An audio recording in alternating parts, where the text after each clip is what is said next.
weekend will take the day off. And those that have yet to qualify, I'm not sure what they're going to do because it's going to be warm out here. Well, you got Roger Penske. They have a lot of decisions to make. And as a matter of fact, right now, back in the Penske garages, they have one of the least financed teams at the Speedway, the Pagan Racing team, Roberto Guerrero, who's safely in the field, made a nice run at over 226 miles an hour yesterday. They have his backup car, a 94 Renard, in one of their garages, tearing it apart. Maybe taking a look at it, trying to figure out how A goes to B and B goes to C and how they're getting down the straightaway so well, because yesterday the Renards in the heat of the day were certainly the stars. Yeah, that was a chassis to have in the heat. Yes, it was. And so who knows what's going to happen. They only have 194 Penske at their available. They're obviously having troubles with their 95 Penske's. And Roger made it clear in a press conference yesterday where he faced right up to the fact that they're not doing well. Because no stones will be left unturned and getting the finest car. Well, I'll tell you what a segue, because we have some videotape at that press conference. That's amazing. Let's just show it right now, shall we? Here's the captain. Well, I think that first thing, we had a number of people who have, come up to me and up to Al and Emerson, asking questions about, what we were doing and what the process was. So I felt to be open and honest with everybody here that, put it open for specific questions. The obvious you've seen today, we did not qualify the first weekend with either car. We looked at it this morning, and when it was much warmer, we were not going to get up to a 225 plus, which I think is required to make the field minimum this morning. So we decided to continue working, on the cars. Tonight, maybe we could have run that type of speed. I don't know that, but there was not. I don't want to risk going out there and making a mistake. It can happen here too easy. So at that particular time, we decided that we would get up in line. If we could have gotten out there at the end, we might have made a run at it. But at this particular time, we felt that we would wait and work on our, on the setups for the rest of the week. It's great to have, a car owner group like we have. I've had 3 or 4 car owners come up to me and say, look, if you need a car, you've got one. Because it's important that, forget myself, but it's important for our guys and for the drivers that, need to get into this race. So we are looking at those options. I'd be less than honest if I didn't say that we might have those types of opportunities, and we're going to be looking at those as we go into the next few days. But again, we've got some things we're going to change on our existing cars. We've got a 94 car here we're going to take a run at tomorrow. We've got another option of a car that someone's letting us take a ride in. We might try that in the next 2 days too. So we've got plenty of time. We had to take a look at that early because we don't want to get ourselves boxed into a corner come next Friday and not knowing exactly where we're going to go. Well, at 87, we realized that we were stuck. I think at that time it was 211 or 212 miles an hour. So it's really at this particular time we have run 227. And you could see a lot of people today, as you sit back and look at what happened, and people that had run 230 didn't run as quick. They waited to the end of the day. I think what's important, we've got to be sure when we do have a setup that it's going to be good not only to get in the race, but it's going to be good for qualifying. So that's what we really have to, or for the race and for qualifying. So that's what we got to take a look at. That time has passed.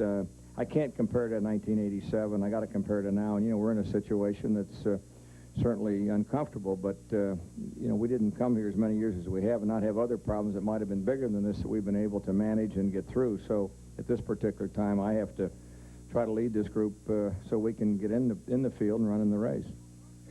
King, there had been a rumor that Rick Gallus had offered him a Gallmer chassis from a couple of years ago. Wow. I doubt if he takes that one, though.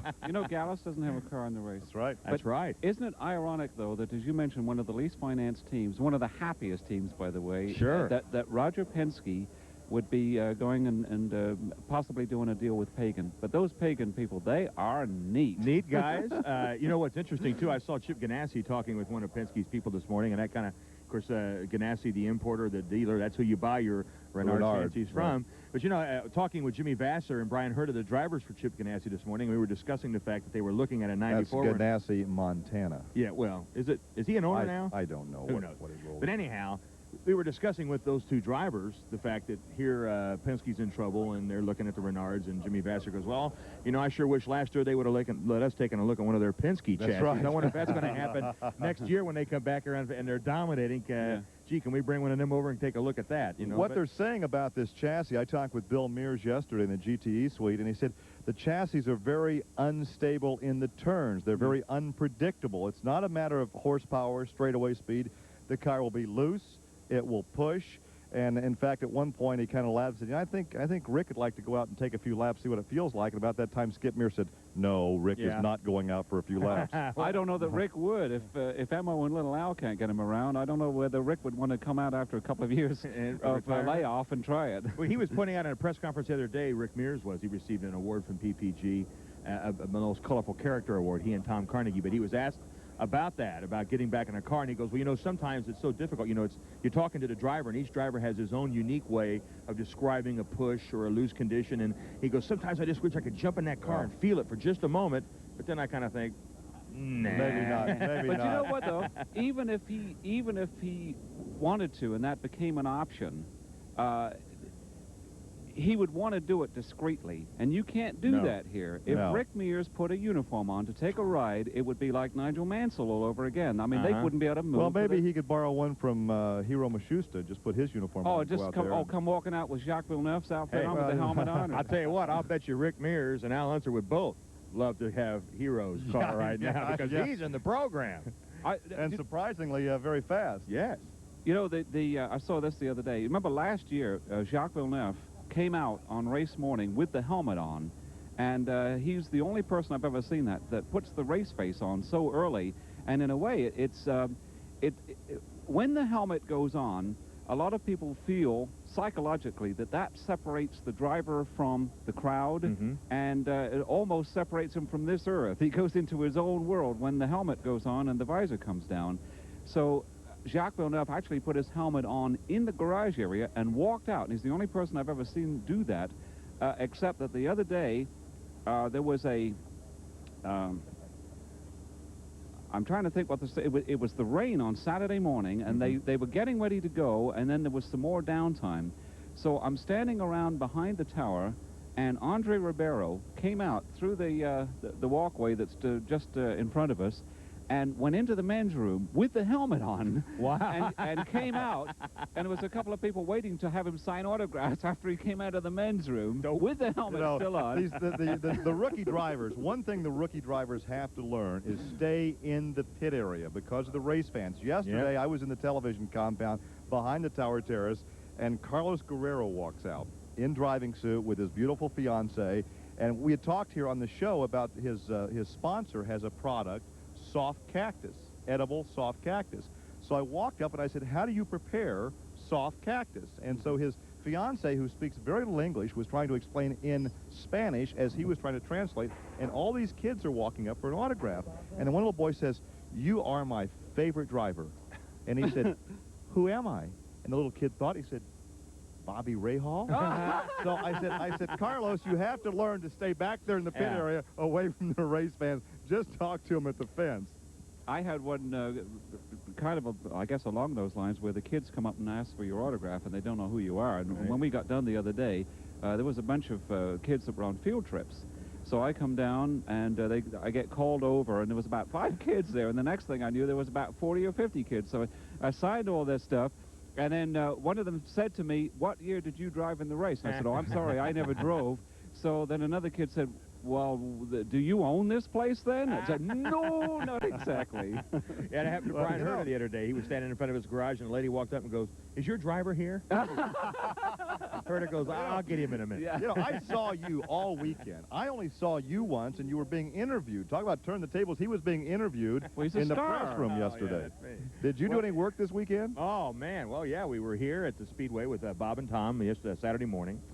Doing interviews, had a great time, and one of the golden times, as far as I can remember, we've always been very fortunate to have a lot of drivers on when Bob and Tom are here, and even in the mornings, every morning, we have great guests. But we had Mark Martin, Jeff Gordon, and Mario Andretti sitting on a table, and it was so neat to see the legend Mario and hearing the discussion that he and the heir apparent, or a legend apparent, Jeff Gordon, the legend apparent. That's good. I like that. I guess that's a title, but it was so neat, the conversation back and forth, and to listen to Mario talk to Jeff. He goes, boy, he goes, you know, you had fun in a stock car on a road course. He goes, if you ever got in an Indy car on a road course, you wouldn't believe it, the braking, the acceleration, and to listen to their conversation back and forth was really neat. So, yeah, we got to do that, and the PA at Raceway Park, and live from the Fan Fest, and it's a great time. Speaking of Raceway Park, the two drivers that we had on last week, both won. They both won. Danny Drynan won the midget portion, Right. and Tony Stewart won the sprint. So now all the open-wheel drivers want to be on this show because it's a good omen.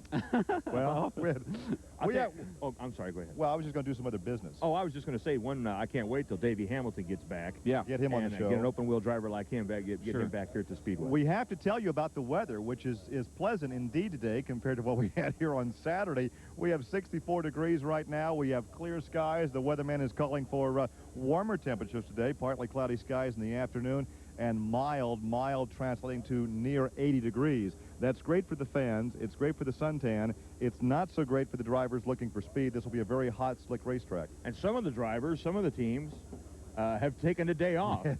And deservedly so. One team that has done that is the John Menard team. And they've even put up a sign. Look at that. Look at gone this. fishing. Look at that. No fast time today. John Menard. Yeah, there he goes. They've gone fishing. And I spoke with him briefly this morning when they put that sign up. And he said, yeah, we're going to give the team, everybody, a day off, and then we're coming back tomorrow.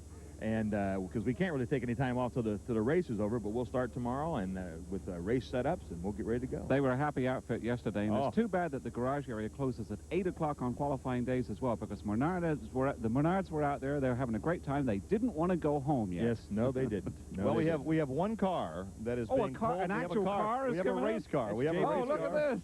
That's JP, isn't it? We have a race car. No, that's that's Frank Freon. Frank Frank Freon. Freon. And so we have actually a couple of cars down to the south end as well. So we'll take this break. We'll come back with more live from the pit lane here at the Indianapolis Motor Speedway.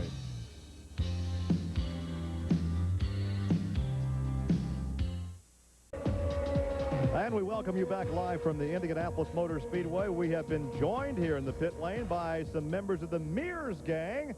Four-time champion Rocket Rick and his 22-year-old son Clint. And, you know, Rick, we never seem to get any older, but I tell you, look at these kids, and these kids just keep growing up. I can remember when this one was just a wee child. I know it. I mean, I don't understand it. Well, of course, we are delighted you folks came to spend some time with us in the sunshine today here in the pit lane. And obviously the question everybody's wanting to know, the real chassis problem with that Penske, what the drivers are telling you. Well, we just haven't been able to get the car through the corner. I mean, that's what it boils down to. You know, the Mercedes is running well. It's just that, you know, it doesn't matter how strong the engine is. If you can't put the throttle down in the middle of the corner, you're not gonna go quick enough. And that's been the basic problem, just balance, trying to get the car balanced.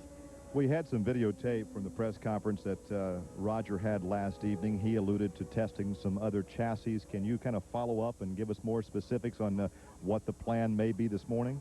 Well, I can't really give you anything much more as far as specifics go. I just know that, you know, Roger's keeping all the options open. And, you know, he's been approached by, you know, quite a few other teams that are, you know, wanting to help out and in any way they can. So right now we're just you know, evaluating things. We've got the 94 car in there and, you know, getting it sorted and ready to go. We'll start running it today. And, you know, just we're just working on everything we can, basically, just see what we can do. I relayed the story a few minutes ago about visiting with your mom and dad in the GTE suite yesterday, and your dad, Bill, said, well, I think Rick would like to get in there and see what that car really feels like. And your mom was sitting there shaking her head, no, he's not getting back in the race car. But obviously, part of the problem in a race team can be communication, because when you have two drivers, they do talk in different terms with how the car is handling. And it would be great if the chief mechanic, the team manager, the owner, or somebody else like yourself could jump in that car and know exactly what it feels like. Well, that is, and that's really since I've retired, that's been the only time I've ever it's even crossed my mind as far as getting into a car. Not that I was going to do it, but for that very reason, there's been a couple times I thought, just what you said, boy, if I could just feel it. You know, if I could feel it one time, I might have a better idea what we're doing. I mean, the guys are communicating well, but, you know, it's a newfound respect for the engineers that I have. I've always had a lot of respect for them anyway, but, you know, now being on the other side of the fence and trying to sort the car without feeling it, it's a lot tougher job. Is there more pressure being felt within the team right now? I mean, this is totally different for a Penske organization not to have the cars in the show the first weekend. There have been problems to be overcome in the past, and they've been overcome. But do you feel an additional pressure right now? Well, not really. I mean, you do and you don't. I mean, it's over with. The weekend's over. We've got this week to get sorted and get settled in and make some decisions and go whichever route we have to take. It's just a matter. I mean, the guys, the spirits are up. These guys have been in the business too long to let it get to them. The spirits are up. They're working hard, and they know we just got to do whatever it takes to get the program done. Is there not a domino effect, though? Because I know in years past, once you guys get the cars in the show the first weekend, you may go off to Milwaukee and test or someplace else to test. Obviously, there's no testing this weekend. You have to stay here and do your homework. No, absolutely. And, we were thinking about going to Milwaukee. We've done it off and on over the years. We haven't always done it. And we just had a test there not too long ago, so I don't think it'll hurt anything in that respect. The cars worked very well at Milwaukee at the test, so, I don't think that'll be a problem. Let's talk to this young lad over here. We had a chance to visit briefly yesterday. You stopped by to see your granddad, and we had a chance to get reacquainted. What are you doing right now with your racing? Well, basically right now, this is my first full season in pro racing with SCCA in the Toyota Atlantic Series. And my sponsor is Food for Less and Marlboro. And I'm with Delapena Motorsports Racing, and it's going fairly well right now. It's my first full season, so I'm learning a lot and trying to go out there and learn as much as I can. Dad helps out a lot when he can, too, so it's going good. I've asked a lot of second-generation drivers that have very famous fathers, would it be easier at times to use the name John Smith and not let people know your last name is Mears? Yeah, I mean, to a certain point, that'd be nice, because then I wouldn't have as much butterflies, I think. I don't know if I'd have as many eyes on me, but on the other hand, it's really nice that way, too, because Dad's really experienced, and he's been through it all, and he helps out a lot, and I learn a lot. And but once you get in the car and strap in and you go do your thing, the butterflies go away, and you don't think about that out there on the racetrack. You just do your own job. What is your game plan for the years ahead, the seasons ahead, and how soon might we expect to see you here? Well, basically, right now, this year, I'm just learning, and I'm taking each step at a time. I'm not rushing myself into anything because I don't want to make a mistake, and I want to learn as much as I can and go slowly. But right now, for this year, I'm going to run the full season in the Toyota Atlantic Series, and then see how that goes, see how much I learn, how quick I learn, and depending on that, if I want to stay next year in Toyota Atlantics next year, or maybe move on to some Indy Lights cars next year, or whatever comes my way, and however we feel about my process. What is your brother Cole doing now? That as far as the name or whatever, that's one of the hardest things, I think, the pressure, and one of the reasons is they don't get the chance to learn. Whether it's Michael Andretti or Alan. A lot of Jr. expectations right off the bat, and if it wasn't, then a guy could go out there and if he makes a mistake, it's no big deal. But if one of those guys made a mistake, it was a much bigger deal. So they don't really get the opportunity to learn like everybody else does. What's your brother doing? Cole, he lives down in San Diego in Mission Beach in California, and he's having a great time. He's into band. He likes music. He wants to be a musician. So we got two totally different. I can't help quite as much with that. No, I guess not. Can you sing? No, not at all. Now watching him race, you know what your mom and dad went through with you and your brother Roger. Absolutely, and I didn't realize the pressure they had on them. It's a lot easier to be in the cockpit than to stand out there and watch your kid race. Yes, it is. Much easier. It's kind of like riding shotgun with somebody that's trying to go fast and you don't have any control. It's tough. I asked your parents yesterday about your souvenir, the Mears Gang souvenir trailer. That was always manned by members of the Mears Gang. There's always somebody in the family. And your dad said, well, we shut it down right now. We're not out there on the road with it. But then he alluded to your racing career and your cousin's racing career and said, we may have to open the thing back up. That's right. They may. I hope they do. Well, I tell you what, we appreciate you two dropping by and visiting with us. And I've said this before off camera. I'll say it again. The Mears Gang is a class bunch. I don't care whether it's you, your wife, your kids, your brother and his family, or your mom and dad, Skip and Bill. They're classic folks, and you won't find a nicer family in racing, and we've enjoyed working with you over the years. Thank you very much. I appreciate it. And we thank you for dropping by, and we expect a lot of things from you in the future without putting pressure on you, but have fun getting there, all right? I sure hope so. I will. Thanks, Clint. And Rick, and we'll take this break and come back with more live from the Indianapolis Motor Speedway.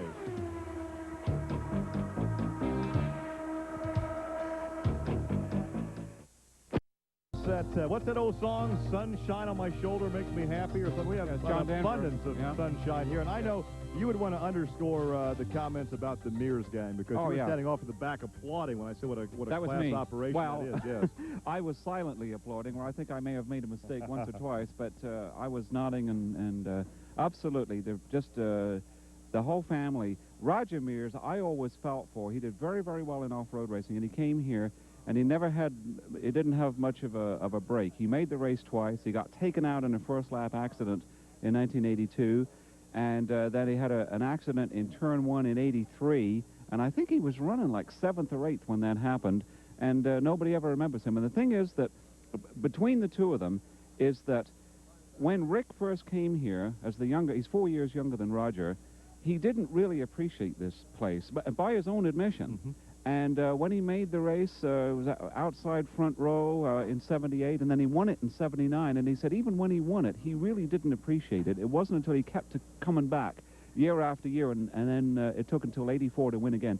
Then by this time, he'd fallen in love with the place. Now, Roger, on the other hand, was in love with the Indianapolis Speedway when he was just a little boy. And, I mean, he wanted to come here when he was, 9, 10 years old. And he finally did and was in awe of the place from the time that he arrived. I mean, you can talk to him about the 50s and the 60s, and he'll tell you who all the drivers are. And because he cherished it so much and wanted it so badly, it's just too bad. He can say that he drove in the 500, but we'd like to see them have some better rides. In a private conversation with Rick one time, I said, Rick, how have you prevented all of this fame from going to your head? It's the same guy. He said, Dad would knock me down a couple of notches if it ever went there. And I'm telling you, folks. And if not, his mother would. Yeah, well, you'll never find a better family in any sport, not just motorsports, any sport. They're great folks, and hopefully, I told Bill yesterday, stop by and visit with us, so hopefully we'll have a chance they're to good visit people. with Bill or Skip later this week. 3 speeds to report is Bob Jenkins is going to slide right in here and talk about his driving career. Eric Bachelor at 225.66. 2 qualified cars out there. Brian Hurta at 218.266, and Michael Andretti at 216.674. And of course, the object this week for the qualified cars is to work on a race day setup. Check fuel mileage, check the handling with 40 gallons of fuel on board, and it's a totally different setup than what they would have for qualifying. Bob Jenkins just had a phone call on his cellular, so he'll be a few moments, so we can just go ahead and talk. I'm glad he's here because I've got a NASCAR joke that's perfectly acceptable. We can tell this one on the air? Oh, yes, absolutely. Okay. We'll wait till Bob gets here. I'm thinking about Eric Bachelor to go out, and I'm not sure how many laps he did, but it can't have been any more than about a half a dozen or 8 or something like that, and he's up to 225, and I'll bet he's thinking, boy, I wish I could go out and qualify between 5 and 6 tonight. Unfortunately, there's almost a week to go before he will have that opportunity. 25 cars now in the race, and by comparison, the field average, 227.181. That is about just over 4 miles an hour faster than the field average for 25 cars last year. And we've got, 8 spots, I think? 8 spots left. And I did a count last night, and I figured that there's about 21 or 22 driver-car combinations. And that will probably increase as the week wears on. Yes, it will. We hear a rumor about Mike Groff possibly driving for Derek Walker. I'm sure that they're going to have to get Christian Fittipaldi in the race, before they would do that. Well, Groff actually did yesterday drive for Groff Walker was out? Racing. Yes, I didn't know that. When they were filming that little commercial, that movie, I didn't we know had who a the couple of drivers backup cars on the racetrack and a camera car, and they were running like 60 miles an hour. Yeah. Shooting a piece of film for the Indianapolis Children's Museum. They did a dive for the inside and they were a bit in passing slow on motion. Side of the And Davy Jones, I assume, in the 77. Davy Jones was in the 77 car, the 77T, and the 5T car, Robbie Gordon's backup car, was driven by Groff. Okay, well, I had heard, and I wonder, I hope this wasn't just that it turns out it was just for that Children's Museum piece, because I'd love to see Mike Groff in a car. If he could drive for Derek Walker, that would be outstanding. I tell you what, I don't know if we can grab this guy right here as he's walking towards us. Oh, I've Just seen step him. right I know in him. Here. You recognize this guy? This is Ari his Lyondike. second appearance. Yeah, this is a first on our show with someone making a second appearance, and we're delighted to have him. The line broke, and he's coming through for a second attempt. That's right. Ari Lyondike, who will start from the middle of the front row, and it was really a shootout between you and your teammate for the pole, and he got it, but then you've had the pole before. Yeah, but yeah, you always want want it again. No, I always want another that doesn't one. mean anything. That was back then. No, You know, when you got up though, Saturday morning, what were your thoughts when you saw the weather? I was really disappointed because I was hoping for the forecast that they had given us was overcast and possible rain later in the day, so I figured that would be a good condition to run under, and it was really disappointing to get up that early and look outside and it's raining, and you know, you just go say to yourself, well, now we're just going to have to sit or wait around all day until it clears up, and when is the track going to be dry, and you're really ready to go. You know, you psych yourself up for being out at like 11:15 and practicing at 8 o'clock, and then it doesn't happen. So it was a disappointment that we couldn't run, you know, on the normal schedule.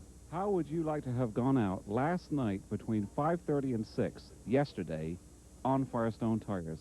What could you have turned? Well, 238? No, I don't think there's anything wrong with the Goodyear tires. Oh, no. I'm not sure if the Firestones are better because, you know, otherwise I think they would have shown us more speed during the week. I don't think they came up with a different tire, but yesterday at 5:30 the conditions were ideal, and it was good for Team Menard that Scott Goodyear didn't draw a number where he had to go out at that time. At that time, I think Scott Goodyear could have really given us a problem, but when he ran, it was pretty, you know, it was quite warm, and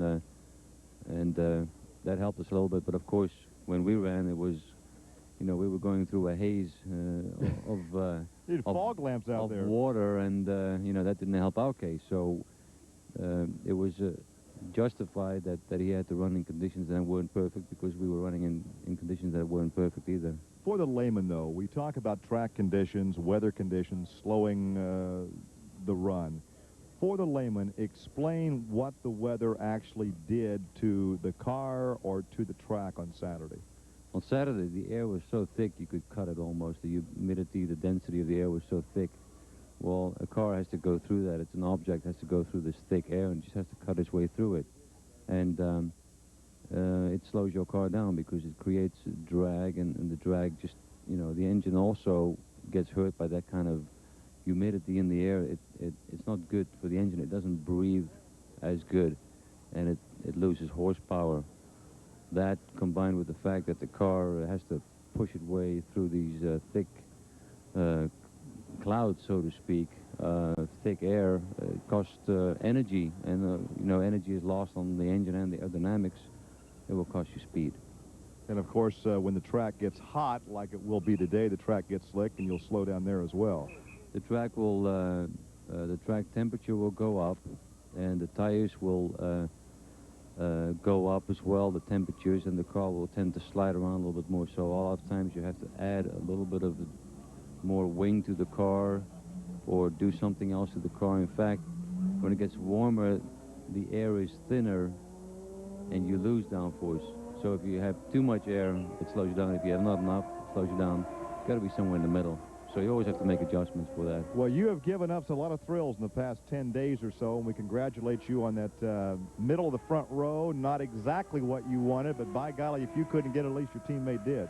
Well, that's true. I mean, I went for it. You know, my goal was pole position, and that was Scott's goal as well. But since I couldn't get it, I'm happy that the team eventually ended up with the pole position.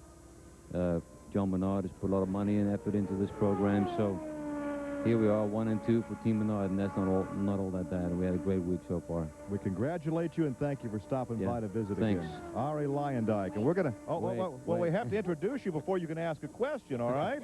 A day late. Happy Mother's Day. Look at this. Wanda Unser has joined us. This is little Al's mom, and now you've officially and properly been introduced. Now you can ask a question. Okay, well, we brought Ari out here because we've been back in the garage area, and John Bernard has going to be our sponsor for our tennis tournament with Kara, and we brought Ari out here to sing his little song. Oh, wait a minute. Oh, this is going to be a first on television. Now, what is this all about? Well, it's going to be a first. Yeah, I think it's going to be a first on television. It's been on the radio, but it's the John Bernard slogan. And since he's going to sponsor the tennis tournament, And by the way, I don't play tennis at all, so I won't Do be you there. sing at all? I can't sing at all either, but I'm supposed to sing. Is that the idea? I'm supposed to sing the John Menard slogan, right? Now remember, John Menard has the Menard hardware stores around the country, and so this is going to be a slogan. His slogan is "Save big money at Menard." Right. But I've been singing all week. We're spending. We can't give you a drum roll, so go ahead. We are spending big money at Menard all week. But anyway, the slogan goes as follows: Save big money at Menards. Well, not quite a standing ovation, man. but No. we could bring Donald Davidson and Bob Jenkins in. We could have a quartet sing that in harmony. Yeah, it sounded pretty bad, didn't it? And we saw the sign on the garage that you've gone fishing today. No fast laps. You've taken the day off. Yeah, well, they're gone fishing. I don't know what I'm going to do today. It's kind of boring not driving around. I thought you came down here to talk, not to sing. Well, I'd rather be driving right now, to be honest with you. You'll go back to work tomorrow, right? I'm not sure about that either. I think it's going to be Wednesday. And once again, working on a race day setup. Yes, we'll start filling up the car with fuel. We'll start doing endurance runs, and we'll start doing all those things to learn more about the car with a full load of fuel, because there again, it's a complete different ballgame. All right, folks, you heard it and saw it here first. Ari Lyondike making a singing debut on television, and his new manager, Wanda Unser, is here with us. And Wanda is also the president of CARA, which is the Championship Auto Racing Auxiliary. And tell us more about this tennis outing. Well, it's going to be at the IUPUI campus in the tennis, the RCA Championship Tennis Center, I believe. And it's going to be Wednesday before Corporation Day. Yeah, the day before Corporation Day. The 24th of May. And we're going to have drivers down there, a few celebrities, playing tennis. It's just a real fun time. Robbie And of course, Gordon. yeah, excuse me, this is where the race fans can actually pay to team up with a race driver, a celebrity, to play tennis. Well, I don't think they have to pay, but they can go down there and participate, yeah. Well, if you want to raise some money, make them pay to play with them. Come on, we're trying to raise some money for CARA here. Good idea. Now, of course, CARA has been around for a number of years. They've raised a lot of money through a lot of efforts, and you talk about John Menard sponsoring your effort. A lot of good support from the race teams. Oh, yes, yes. We've got several court sponsors. Tom Godby, Godby Plumbing and Heating, has come in with a court sponsor, and we've got several sponsors with it. But John Menard agreed this morning to be our big sponsor. Now, are you also involved with the fashion show a week from this Friday? Yes. That's also a CARA event. Yes, it is. Have you ever modeled at the fashion show, Donald? No, never have. Haven't either. In fact, We've never been asked. Well, no, I haven't. But I do a talk for Allison's that's going on while the CARA fashion show is So that's going your upstairs, excuse. yeah. You can't model because you're working. In fact, I got a couple of stories about that. First of all, by sitting where I'm sitting here, I'm thinking about there's a guy named Chet Ricker who's been long deceased, and he was the director of timing and scoring at the Speedway. And they used to take those big panoramic photographs, and where the camera would make the pan. It would take about 15 seconds, and he would stand on one end and then run around the back of the camera so he could be on both ends of the pictures. And now I sort of feel a little bit like that. I came in the other side here. I wondered how you got from point A to point B on that one. But yeah, Ran around the back of the cameras. We've been moving Donald around because we've had so many folks come by to talk with us this morning, so everybody's playing musical chairs. Can I ask Wanda a question? Would you mind if I asked you, and pass if you want to, I love the story about how you and Al met and your first date and how he took you to the racetrack for the first time. Would you mind telling us that? You mean Big Al? Yeah. Well, I know how you met Little Al. Al. You met Little Al. Yeah. I was actually working in a hamburger stand as a teenager, and Al came there. This is Albuquerque. Yes, this is in Albuquerque, and he came up and bought hamburgers and asked me for my phone number. And I gave him car hop service that day and gave him my phone number, and he asked me out. And you were 16 or 17, I think? 16, Yeah. junior in high school. You were a car hop? On roller skates, or? No, I worked inside. Oh, you were inside, okay. Al got the car hop Oh, he service. He got the personal service. So then, but you didn't know he was a race driver? He wasn't a race driver at that time. Well, he was driving modifieds. Or had he not started running the modifieds No, yet? he started racing after we met. Okay, then. Yes. He started racing, I believe, that same year, but we were dating. And then the first race I went to, Al won the race. And I didn't know what to do. I mean, I didn't know I was supposed to go down in winner's circle. I went home. Well, he wins the race, he goes to victory lane, and you left and went home? I left and went home. And he called me about 10:30 that night. Where did you go? How thrilled were you when you knew your son was going to be a race driver, which I think was sort of like at age 5 or something?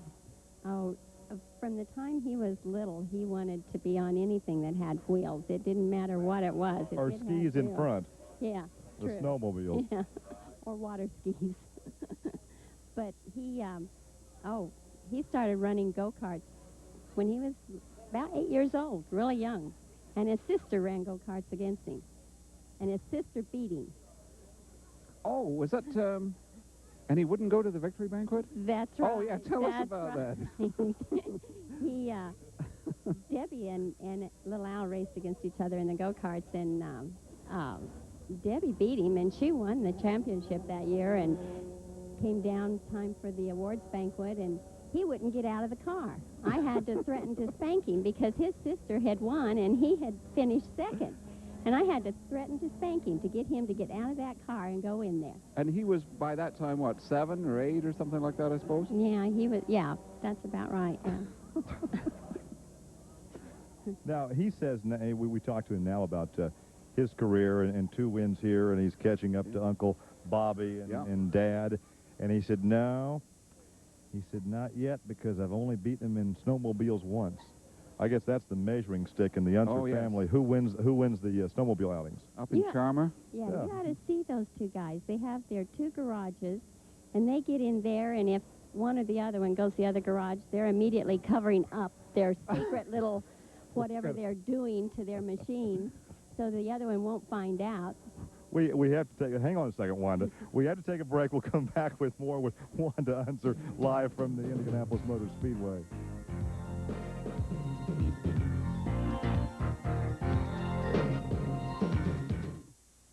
Can you recall when you were small, how Kool-Aid made you smile?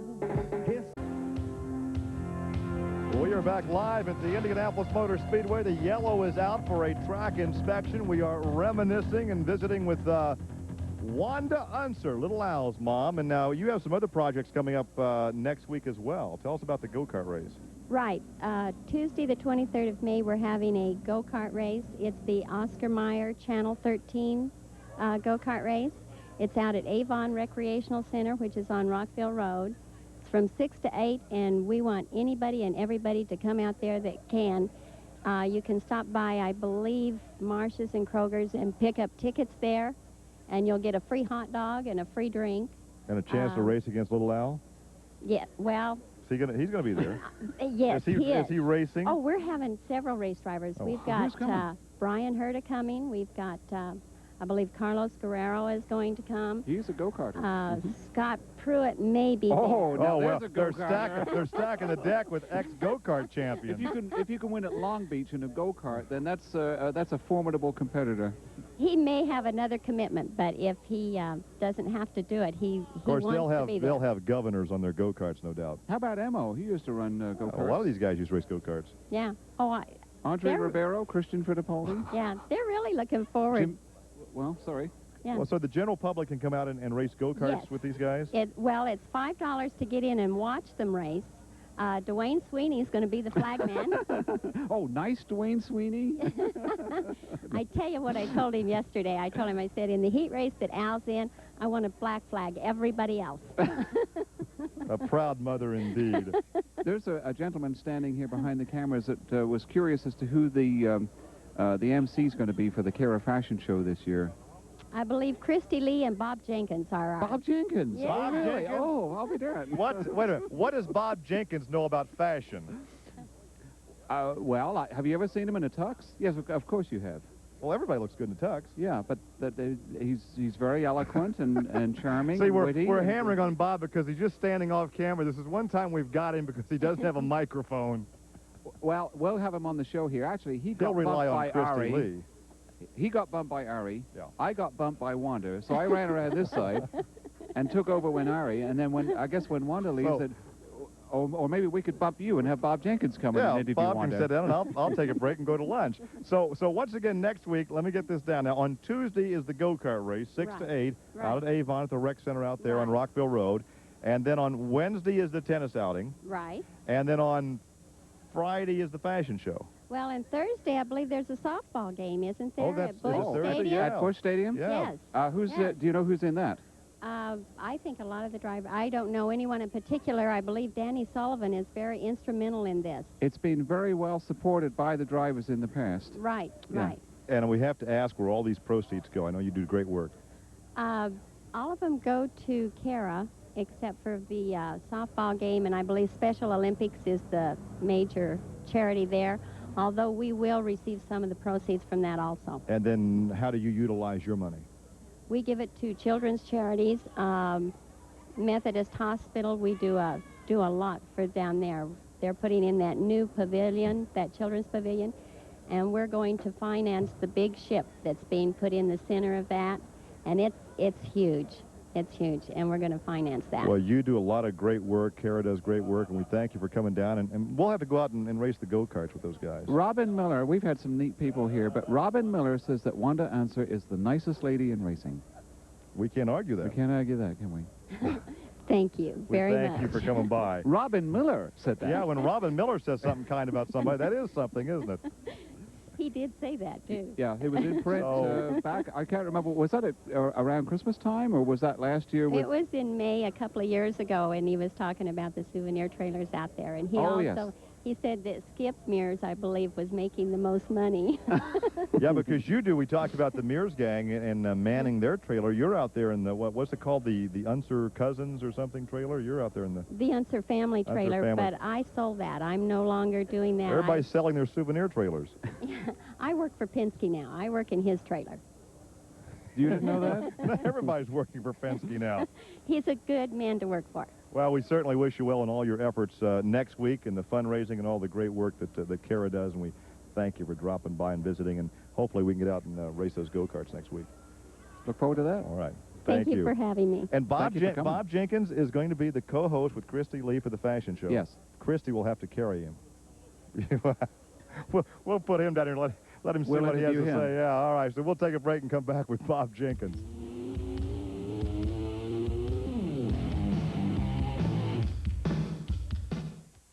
Hey, if you're like me, nothing says summer. Indy Midday Live continues from the Indianapolis Motor Speedway. Gary Lee, Donald Davidson, Dave Wilson, and we've been joined by Bob Jenkins. And Bob, why is it you're all dressed up today? The ad club lunch of all, is That's Thursday. Thursday. First of all, I'm a walking fashion plate. That's why I'm co-emceeing the fashion show. Does your wife, Pam, dress you every morning? And secondly, I have a speech today. Oh, do wait you? a minute, what Are is you this? sure? The ad Is this club's Monday? Thursday. No, this is Monday.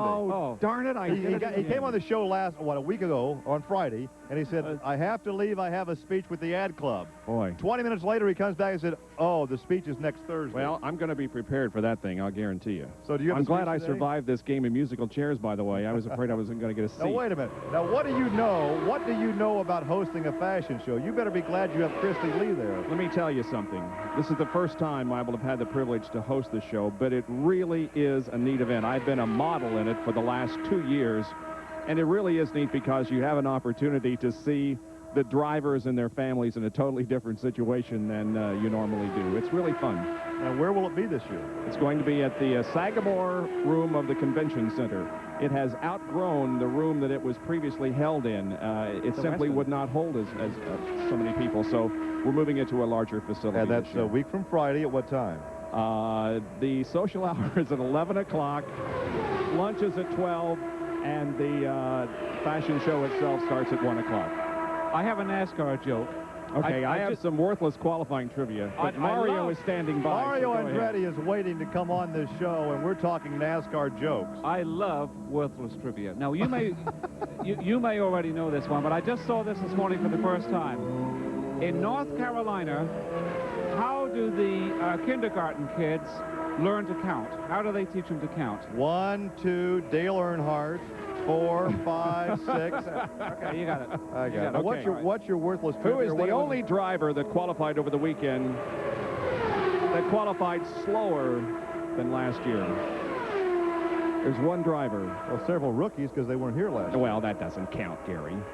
One driver that qualified last year and qualified this year, and this year is slower by 1.6 miles an hour. One guess would be Paul Tracy. Raul Boycel. Boycel. What driver has the largest increase in speed from last year? Scott Goodyear. Scott Goodyear is correct. 10 miles an hour because the speed that he turned in last year did not make the race. He was the first alternate, technically, yeah. And who has the slightest increase in speed over last year? Paul Tracy.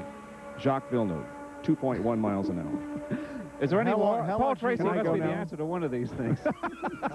Yeah, keep asking questions. You keep playing Paul Tracy. That's it. How long did you work on this? I was up all night. Were you? Yeah. It's good stuff, though. Thank you. He was up all night picking out his tie. We have to get Mario on here. We Yes, can't we keep have to take a break. Race driver We like have the him waiting. noon break coming up. We'll take that break and come back with Mario Andretti.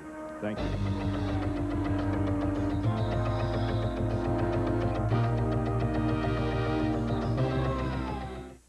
TV, the television station of the Indianapolis Motor Speedway.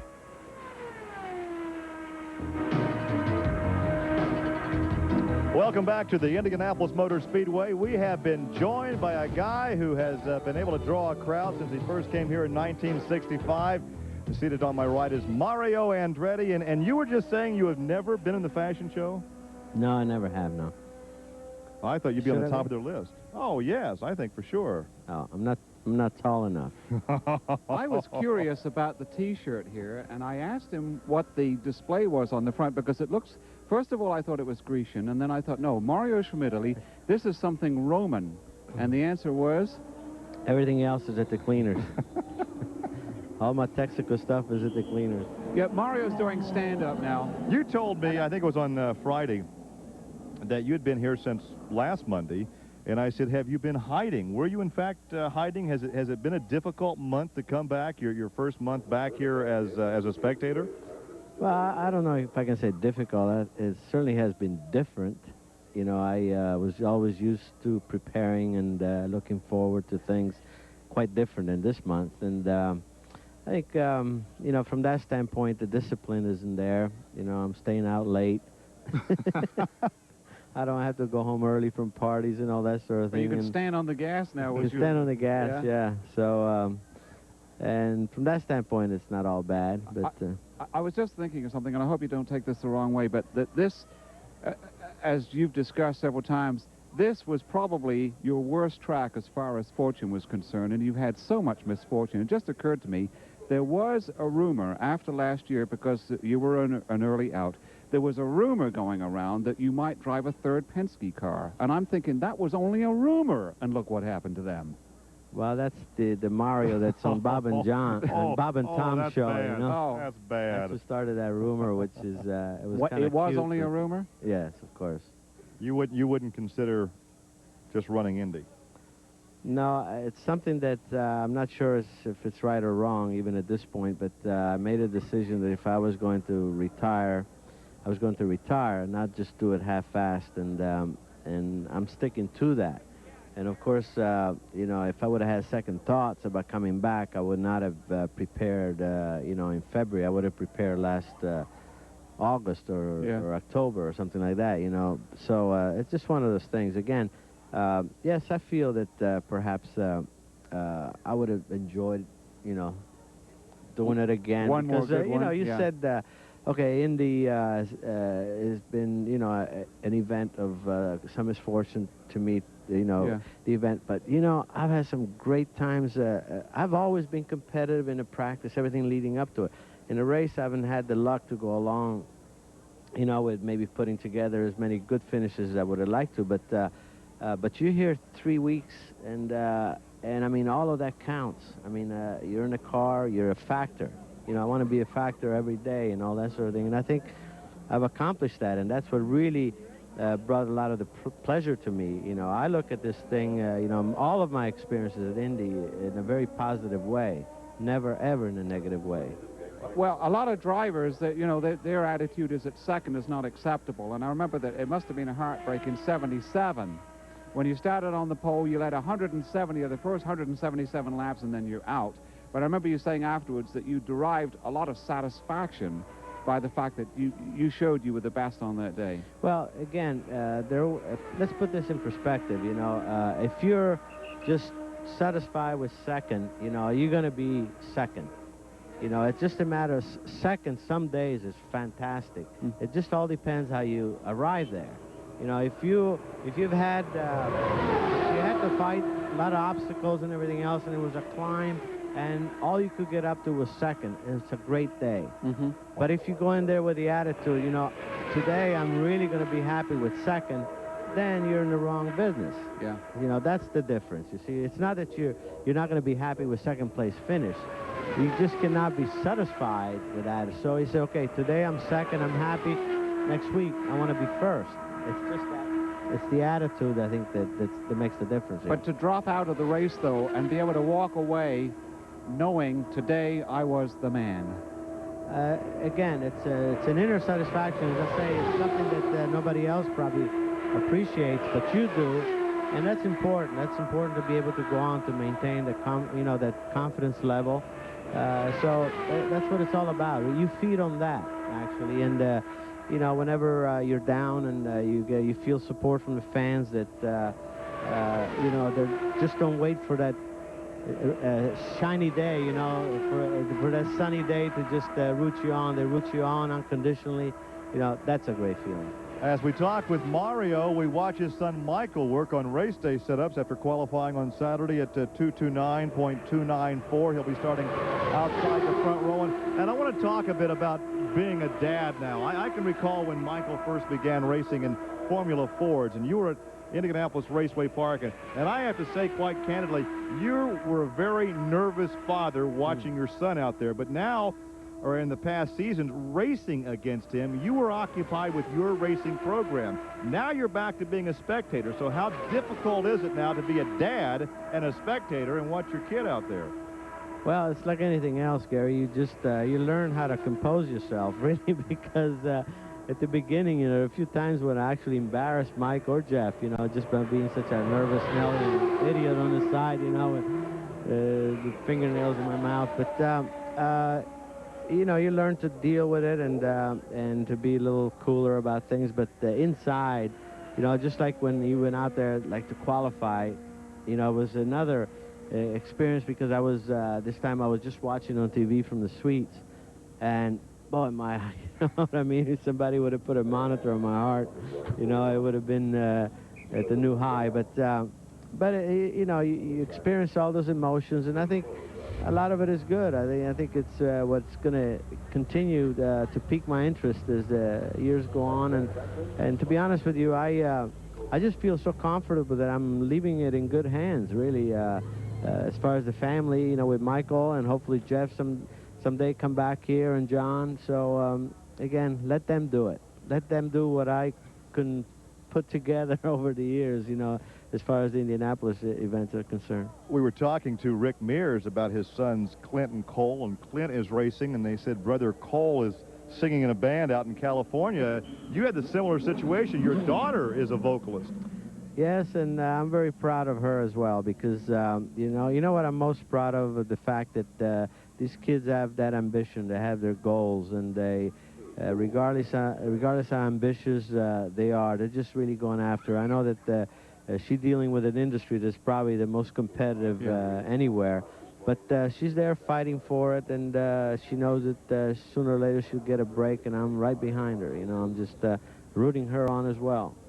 If you can explain for us, we talk about 2 races during the month of May, one for the pole, one for the race. Now Michael is out here after he's qualified on Saturday, Explain to the race fans exactly what the teams do as far as working on a race day setup this week after qualifying this past weekend, and how that setup differs from a qualifying setup. Well, the uniqueness, as you said, of this event is the fact that you have so much time just to prepare for the first event, which is qualifying. And there are no holes barred as far as just to get outright speed out of the car. You run the minimum amount of fuel just to run 5 laps and to make it as light as possible. You're as trimmed out as possible as far as the aerodynamics. You don't worry about instability behind another car. I mean, you just go out there, just hang it and try to white knuckle it, get as much speed as you can get out of it. Now, once that's done, then a whole new saga continues, and now it's back to trying to make the car raceable. Now you got to have a car that's really fairly stable in traffic, because if you can't suck up on somebody and stay there, you're never going to pass them. So you got to be as good as possible in turbulence. And you got to find a compromise, because you can put a lot of aerodynamics on there, but as soon as you pass somebody, he's going to pass you back when you're on your own. So it's all a compromise. So it's a lot of work, but in a different way. And now you're dealing with worn tires. You're dealing with a lot of fuel. So all of the elements now change dramatically, and you're thinking 500 miles. And here you have the luxury again. If you're in the first week, the beauty is, weather permitting, you got a whole next week. And, you know, our team has learned from some of our past experiences.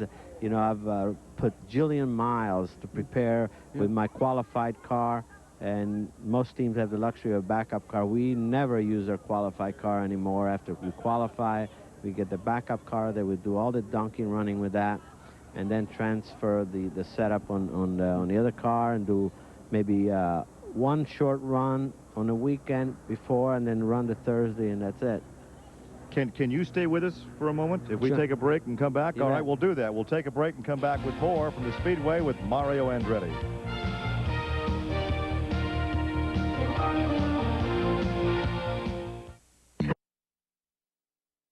In NASCAR, in road racing, what perhaps has given you the most pleasure? Is there one specific victory that comes to mind, or a championship, or driver of the year, or any of those many accolades? Well, I think they all have big significance in my career, no question. You know, to win any big event, this one, of course, and as you said, Daytona, World Championship and everything. But, you know, every time I'm asked that question, and it is often, I think of the times when, like, I finished 1-2 with my own guys, you know, with Michael. You know, that to me is just something that only we can really appreciate. But those are really, you know, that to me are the shiniest trophies in my mantle, to be honest with you. I'm really, I really like your ring. Can we get a shot of this? That's nice. What is that? This is my Indy winner. Yeah. Oh, okay. You should recognize that. 1969. I just thought we'd get a shot of it. Now, there was a lot of speculation when you announced that last year would be your last season as a driver in IndyCar racing, that you might come back as a car owner. There was speculation you might come back with backing from Firestone when they returned to IndyCar racing. Is it still a possibility that you'll come back as a car owner? Well, I think all of these things are certainly possibilities. You know, I cannot see being too far away from the sport at any time during my lifetime, the rest of my life. So somewhere along the line, if the proper opportunities come along and it makes sense at the time, yes, a team ownership, you know, could be in the cards for me. Am I going to push that situation? No. It's at the moment, as I say, I'm, you know, okay, I'm out of active driving in open wheels, single-seaters. I still plan to do a few years in sports cars, the long distance primarily.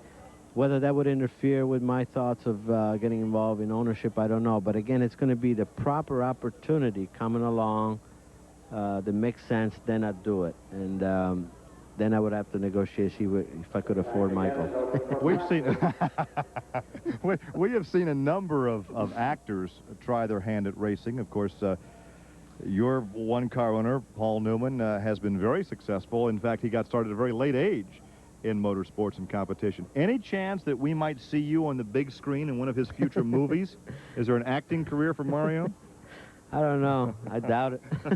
I doubt that You very wouldn't much. push that issue either. I wouldn't push that one either, no. I would imagine if you put your mind to it, you would be an excellent dramatic actor. You know, you did the Yeah, promo for Indy TV, so you have some credits there. We Oh, can put well, that on the resume tape that and helps. ship it out to Hollywood. You can watch my Texaco commercials. There you and go. all that. That all goes into my resume. Hollywood sooner or later might take notice. Well, now, when you say being a car owner is not something you might push, or acting, is there some aspect of motorsports? Is there something that you really want to do that you would push for? No. No. Well, that's an honest answer. Just enjoy retirement and pick up a few sports car rides now and then. Well, that's primarily, as I say, you know, what you're leading to, is there anything else, any other involvement that, you know, would really be something that I'd be looking forward to, you know, with any kind of resolve or anything? No, really, because there's going to be no other aspect that's going to be as interesting as what I've done. So anything else that I do is going to be sort of a filler, if you will. Yes, I could become passionate about it, but not, you know, not to the point that I've ever been, you know, in my driving clothes. Well, what's Deanne say, having you around the house so much? Oh, I'm gone. I'm gone most of the time, yeah. Yeah, believe me, it's I'm not couch potato. You haven't settled down too much then? No, no. It's actually, I'm able to really cultivate some other aspects of business that I never wanted to get involved with, and so now I'm more relaxed in that respect. So it's right now the book is still going. You should have brought a copy of it. You should have brought a copy of the book. I should have, yes. I wanted to mention the book, and I'm glad you brought it up. It's just an outstanding piece of work. And the thing that delighted me the most, more than the quality of the book and the quality of the pictures, is that it's very reasonably priced. A lot of books are becoming very, very expensive, and that type of thing, they probably could have charged twice what they did, and I thought it was very, very reasonably priced. Oh, thank you. Good. We enjoy doing that. And it's reasonably priced. And you have the wine. So you should buy one. Reasonably priced wine. We have a very reasonably priced wine. We have a Chardonnay that we introduced just around Phoenix race time, about a month ago or less. And it's here, actually, in Indiana. And we're enjoying that. That's a real fun part of it, because I sort of, you know, I think that's the beautiful things in life, in my opinion, done right, you know, and proper setting and everything else. So and then there's a few other things in the wing. Yeah, stay tuned. There's going to be some announcement of some other things. So I'm having some fun, actually, you know, no question. I'd like to just ask about last year's race, which you came back saying there's some unfinished business, and everybody wanted you to win so badly. I mean, you were the people's choice. You were running fourth and out early. Typical Mario. Electrical problems, I think. They tried to fix it, and then you have to come to the realization you're not going to see a checker. You're going to have to step out of the cockpit again. When you got out, the crowd ovation was overwhelming. What was that like? I mean, you obviously were aware of it. Well, yeah, of course. And yes, I really felt that, again, we prepared very well, and we were pretty much where we expected to be. We knew that the Penske cars at the time, you know, were going to be the ones. But I felt that, you know, I could just hang in there. I don't think realistically at that point, that would have been a great time to finish second. You know, I felt really satisfied. Yeah. But I wanted to finish strong. Yeah. You know, of course I did. But like you said, you know, it wasn't to be. You know, we had actually, the weirdest thing is what put us out was a check valve in the fuel system, which they tried to just make it, you know, break in every possible way, and it wouldn't do, but it just somehow got cocked sideways, and I lost all fuel pressure. And you know, it was something that no one could foresee, and it's certainly nobody's fault individually. So, but it's just one of those things. But when you got out there, boy, did the people show their appreciation. Well, like I said, that's what really keeps you going, you know, and then that's when you really need it. And I think the fans, they sense it. They know that when you really need a lift, and they've always been there to give it to me, and that's something that will always be with me the rest of my days, believe me. You know, I think we could characterize his career with the word versatility. Oh, the best. Here's a man that comes out of sprint car, well, jalopies to begin with, then sprint cars, the dirt cars, and now called the Silver Crown cars. You come to rear-engine cars here, Don't get me going here. I know, but free wings and free ground effects. You go to stock car racing with, I think, Holman Moody. You win down there at Daytona. You win the World Driving Championship with Chapman in a Lotus. You come back here. Now you're into ground effects. It's amazing to me, and we look at Foyt, the type of career that AJ has had. He didn't go to Europe and win a Formula One championship, but your career has stood head and shoulders above the rest because of your championships and the versatility. Well, I consider, as I say, I consider myself just so fortunate, you know, to have had those opportunities. And, you know, the men upstairs looked after me all these years. I kept me healthy, and I was able to just expand and do and satisfy a lot of my curiosity, you know, by just trying these different disciplines of the sport. And I've had, you know, good fortune to be involved with a lot of the great people in motor racing, you know, the Ferraris, you know, and Chapman with the Swords. You know, these are characters that will never be duplicated, and they're certainly part of the makeup of modern motor racing. And again, you know, when I look back, I have to pinch myself, to be honest with you, even by knowing the fact of the drivers that I've driven up against, you know, the Jim Clarks and Jackie Stewarts and so on and so forth.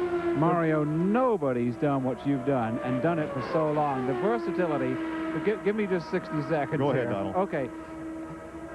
Now, racing is a very specialized sport. A driver will concentrate on one series only. They used to jump around quite a bit, but nobody did it with the frequency and over such a long period as Mario did. I mean, he would run a sprint car on dirt on Saturday night, and he'd be in a rear-engine championship car on a paved course the next day. Or he would run a stock car on Saturday and then a dirt car Sunday. There was one time when he drove in the German Grand Prix at the Nürburgring, the old Nürburgring, with 176 turns on Sunday.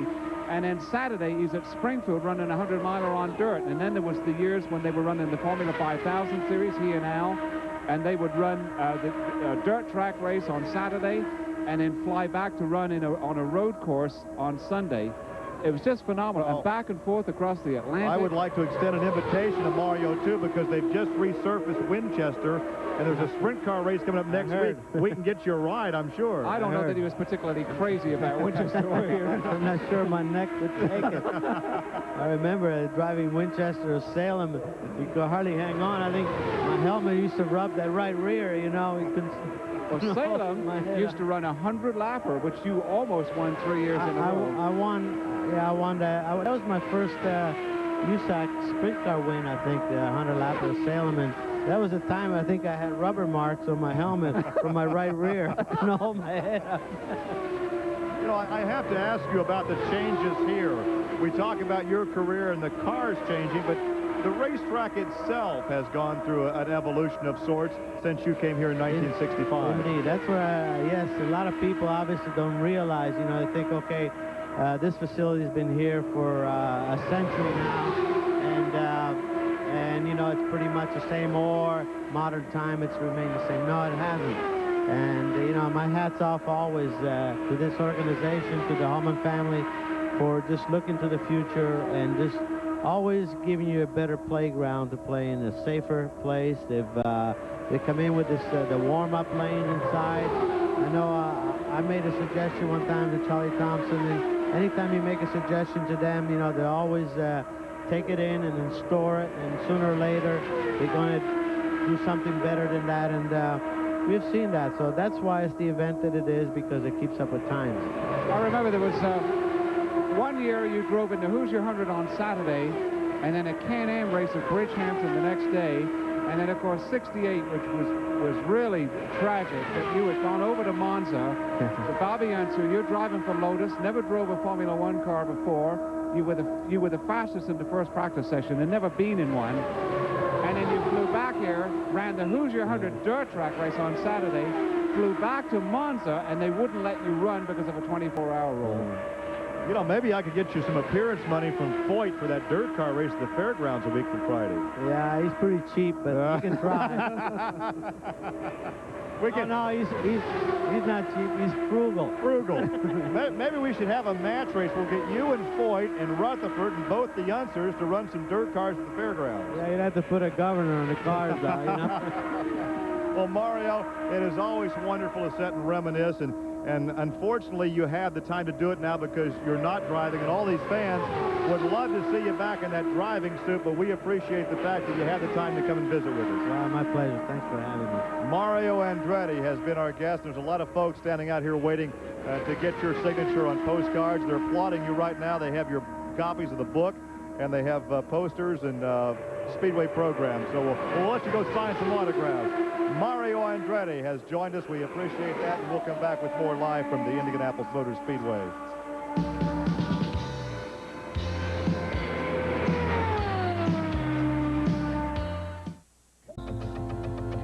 We're back live from the Indianapolis Motor Speedway. We have a yellow right now for debris on the racetrack. We can tell you that we've had 3 qualified drivers out there, 1 non-qualified, which always, that's a misnomer. He's a non-qualified driver. That means he's not yet in the race. He's not in the race.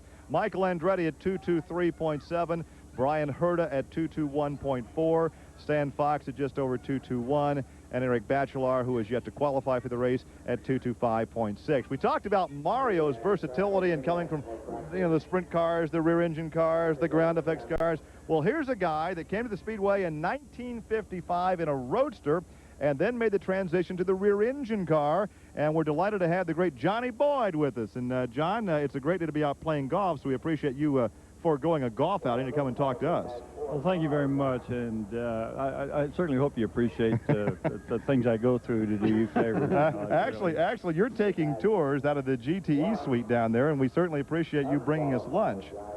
By the way, where is it? It's on its way. It's like the check. It's in the mail. Yeah, it's in the mail. Well, Johnny, you came here in 1955, and realistically, that had to be a bittersweet month for you because every driver out of midgets and sprint cars back then wanted to come here. You had your opportunity, made your debut in 55, but you also lost a very close friend in that race in the death of Bill Vukovich, who had been a combatant of yours in midgets out in the California area.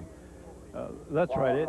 That year was probably one of the most frustrating years or times in my entire racing career, because Bill Vukovich was probably one of the drivers that was most instrumental in my being whatever success I was here at the Indianapolis Motor Speedway. And the fellow that won the race that year, Bob Swackard, was also on a level with Bill Vukovich as far as whatever success I had here. And of course, I was happy. There are just no words to explain or express the feelings you have when you make this race here. I don't care whether it was in 1911 or 1995. It's still the same feeling. If a driver will tell you the truth, he'll tell you that this is the only race in the entire world. And I was extremely happy to have made the race. Bill and Swackard both were very instrumental in my making that race that day. And then to be involved in the accident that took the life of the great Bill Vukovich, and then to come down in the pits and learn that Bob Swackard had won the race. My God, there is just no way for me to sit here and express to you or explain to you how I felt that day. It was the greatest day of my life, yet one of the saddest days. A real roller coaster in one day. It was. It really was. But I went on and we shake it off just like we had to do in those days and say, life must go on. As I know Luke would have if it had been the other way around. It was just 180 degrees of the cars of my being here and his not being here. With the bridge back there. And then it was only just over a year until Swackard was lost as well, and that's the way it was in those days. In 1956 in June, it was on a Father's Day, and I was at home at my sister's house. We were celebrating and having a wonderful time, and I got a telephone call, and someone told me, and just the exact words, Johnny Boyd, Bob Swackard was killed today. And then you talk about a blow. It was because Swackard and I had talked after the 56 race that he and I were going to get together again and form a team, and we're going to run the sprint cars again, and I was going to run the dirt, and he was going to run the banks. And then hopefully we were going to get together and run as a team on the, what they call the Silver Crown circuit now, but we were going to run the dirt circuit. And he was like, well, Dory Swackard expressed it. One of the most emotional times I had was last year when Bob Swackard was inducted in the Hall of Fame. And she got it, and she did. I did not know that Dory Swackard had the capabilities and the capacity to present her feelings as she did that night. and tell the people what Bob Swacker thought of me. And, you know, I was the little brother he never had. Well, he was the brother that I never had. And so, you know, this racing, I hope that these fellows today will look back and have the same feelings and the camaraderie that I've had with several of the drivers. So like Lloyd Ruby, I don't think there's anybody that walks around here at the Speedway that I think more of than I do Lloyd Ruby. And of course, A.J. Foyt. Those two guys I just think the world of. Over the public address system, when Swackert was in victory lane with Charlie Brockman, and the first thing he said was, who got hurt, who got hurt? And he said, I saw Johnny Boyd upside down over there, and I wanted to know if he was okay. And Charlie said, Johnny's okay, Bob, and that's all he would say. Dory, that was his first thought in victory lane. That's right. Dory told me after the race that Swacker would not celebrate until after he found out I was okay. Well, now, when you mentioned some of the drivers, and in 1958, I recall you had a young teammate, a brash Texan named A.J. Foyt? No, 1958 was Bob Swacker, but in 1960, A.J. Foyt was my backup driver. And he was also the backup driver with our midget team out in California when we drove for Jack London. As a matter of fact, the car is being restored now that A.J. and I drove for Jack. And it was one of the most beautiful midgets I ever drove and one of the most competitive. And I think the reason I quit driving midgets, because I got to the point where I felt there was nothing I could not do with that race car. And when you get that feeling, that's when you get hurt. Hard to walk away from it. That's right. I walked away from it. And Jack hired a couple of other fellows to drive it. And I called him one night and I said, what are you fooling around with these other drivers for? I said, well, we got the best driver in the world sitting there in the backup car. I said, put A.J. in it. And he did. And unfortunately, he won almost as many events as I did. Your best run here, I'm sure, would be 58. That's right. Yeah. Okay. Tell us about 1958. Well, it was the greatest thrill in my entire racing career, and I've had many of them. You know, I can't put my finger on and say that this was the greatest or that was the greatest, but really, when you lead this race, it probably is the highest point of your entire racing career, or your life, really. And it's something you never forget. It's something that can never take away from you. But we had a good shot at winning the race that day. And, you know, I hate to sit here and say we should have won the race that day, because how many drivers have you met and the two of you talked to that can say the same thing, especially Lloyd Ruby? My God, if anybody should have ever won this race, it should have been Lloyd Ruby. And I still say to this day, and forgive me, Mario and A.J., but the greatest race driver that ever drove this racetrack was Lloyd Ruby. I don't exclude anyone when I say that Lloyd Ruby was the greatest driver to drive this particular racetrack. He was the greatest at this racetrack. That's very interesting. But in 1958, we were leading the race when we came in for my third pit stop. And we did not change the right front tire. Why? I don't know. I've never asked. I don't want to know. All I know is that by not changing that right front tire, it cost me the race. Because when I went back out, Jimmy had regained the lead, and I'm speaking of the great Jimmy Bryan. He had regained the lead, and I caught him on the back straightaway with 10 laps to go. And my car was running faster than theirs, and I pulled up alongside of him, and the cord was showing in the right front, and I had to slow down. And we did manage to finish third, and it was a great day. Mike flag just popped off his mic. That's the first time that's happened. We got a blowout here. Now I have to ask you, John. We've had a chance to reminisce over the years, and it seems to me that in the old garage area back many years ago, there were more hijinks going on than we have today. There were more stunts being pulled among the drivers, and I think you told the story. Now, women at one point were not allowed in the pit area or the garage area. And I think you told the story about how you fooled the guard the one time by somebody put the blonde wig on and drove the golf cart in. No, that was, I think that was Jimmy Bryan or Jim Rathman that did that. I would never do anything like that. I know that. I know that, John. But you're quick to tell a story on somebody else, though. Well, I mean, you want to hear these things. I want to hear the story, no matter who did it. Well, really, I heard it. Really, I don't know, but they brought this. Well, it was a fellow that they brought in dressed as a woman. As a woman. Brought in the pits, and I can't remember who the driver was now, and really, I don't remember the story quite as well as I'm sure Lloyd Ruby would. Jim Rathman. But it caused some problems and some anxious moments down in the garage area in those days. And I don't know, I guess I'm from the old school, but I love the fact that we could go down there and we could be alone, and the drivers could do the things that, you know, we couldn't do anyplace else. And really, I think it was more hazardous down in the garage area in those days outside of the race car than was out here on the racetrack. The cherry bombs and the things that were pulled on you while you were in the garage area. I want to ask you more about the pranksters of that era, but we got to take a break, and we'll do that. And we'll come back with more with Johnny Boyd live from the Indianapolis Motor Speedway. It's finally time to see the blood evidence against O.J. Simpson. Watch the testimony unfold. O.J. Simpson trial highlights weekday afternoons at 2, live coverage at 3 on Indy TV. You can follow your recipe through the letter, but for the crispiest, juiciest chicken, you need a really great oil. That is why I only use Crisco.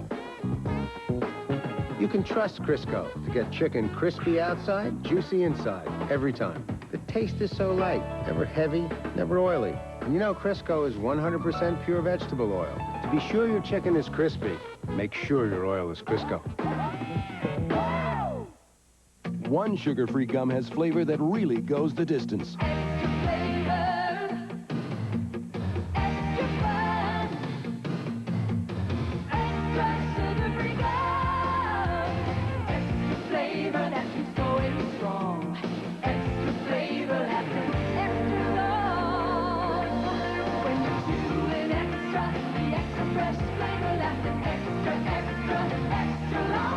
Extra lasts extra long. On an all-new one, Happily Ever After, it's career day at Tiffany's school, and look who's talking. See who the next poor sap is. Brian and Tiffany's mom, Mrs. Jack Malloy. On Happily Ever After. Wednesday night at 9 on Indy TV. Ford Ranger, GM. At 214.7. Brian Herta at 222.9, and Stan Fox, who probably has the least number of laps of anybody so far in practice, at 221.9. And John, if you'll hang on just a second, I think we have some videotape with Dave Wilson and Stan Fox.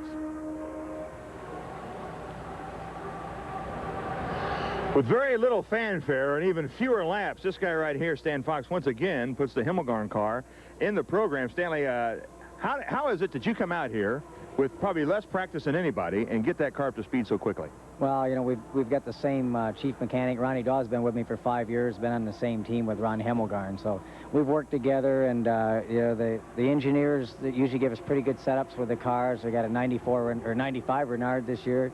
The car's just real well, and if it's real well balanced and comfortable, we don't run it a lot. So you're not used to saying the same year car and the same year the race. Sorry, now the last 2 years you've had brand new equipment, but for a long, long time you had to come here and a lot of times had the oldest car in the race. You know, and that might have helped, because with the older cars you have to struggle a little bit, and you have to come up with some setups that you go a little bit off of the norm, and so you aren't afraid to try stuff and you get some feedback.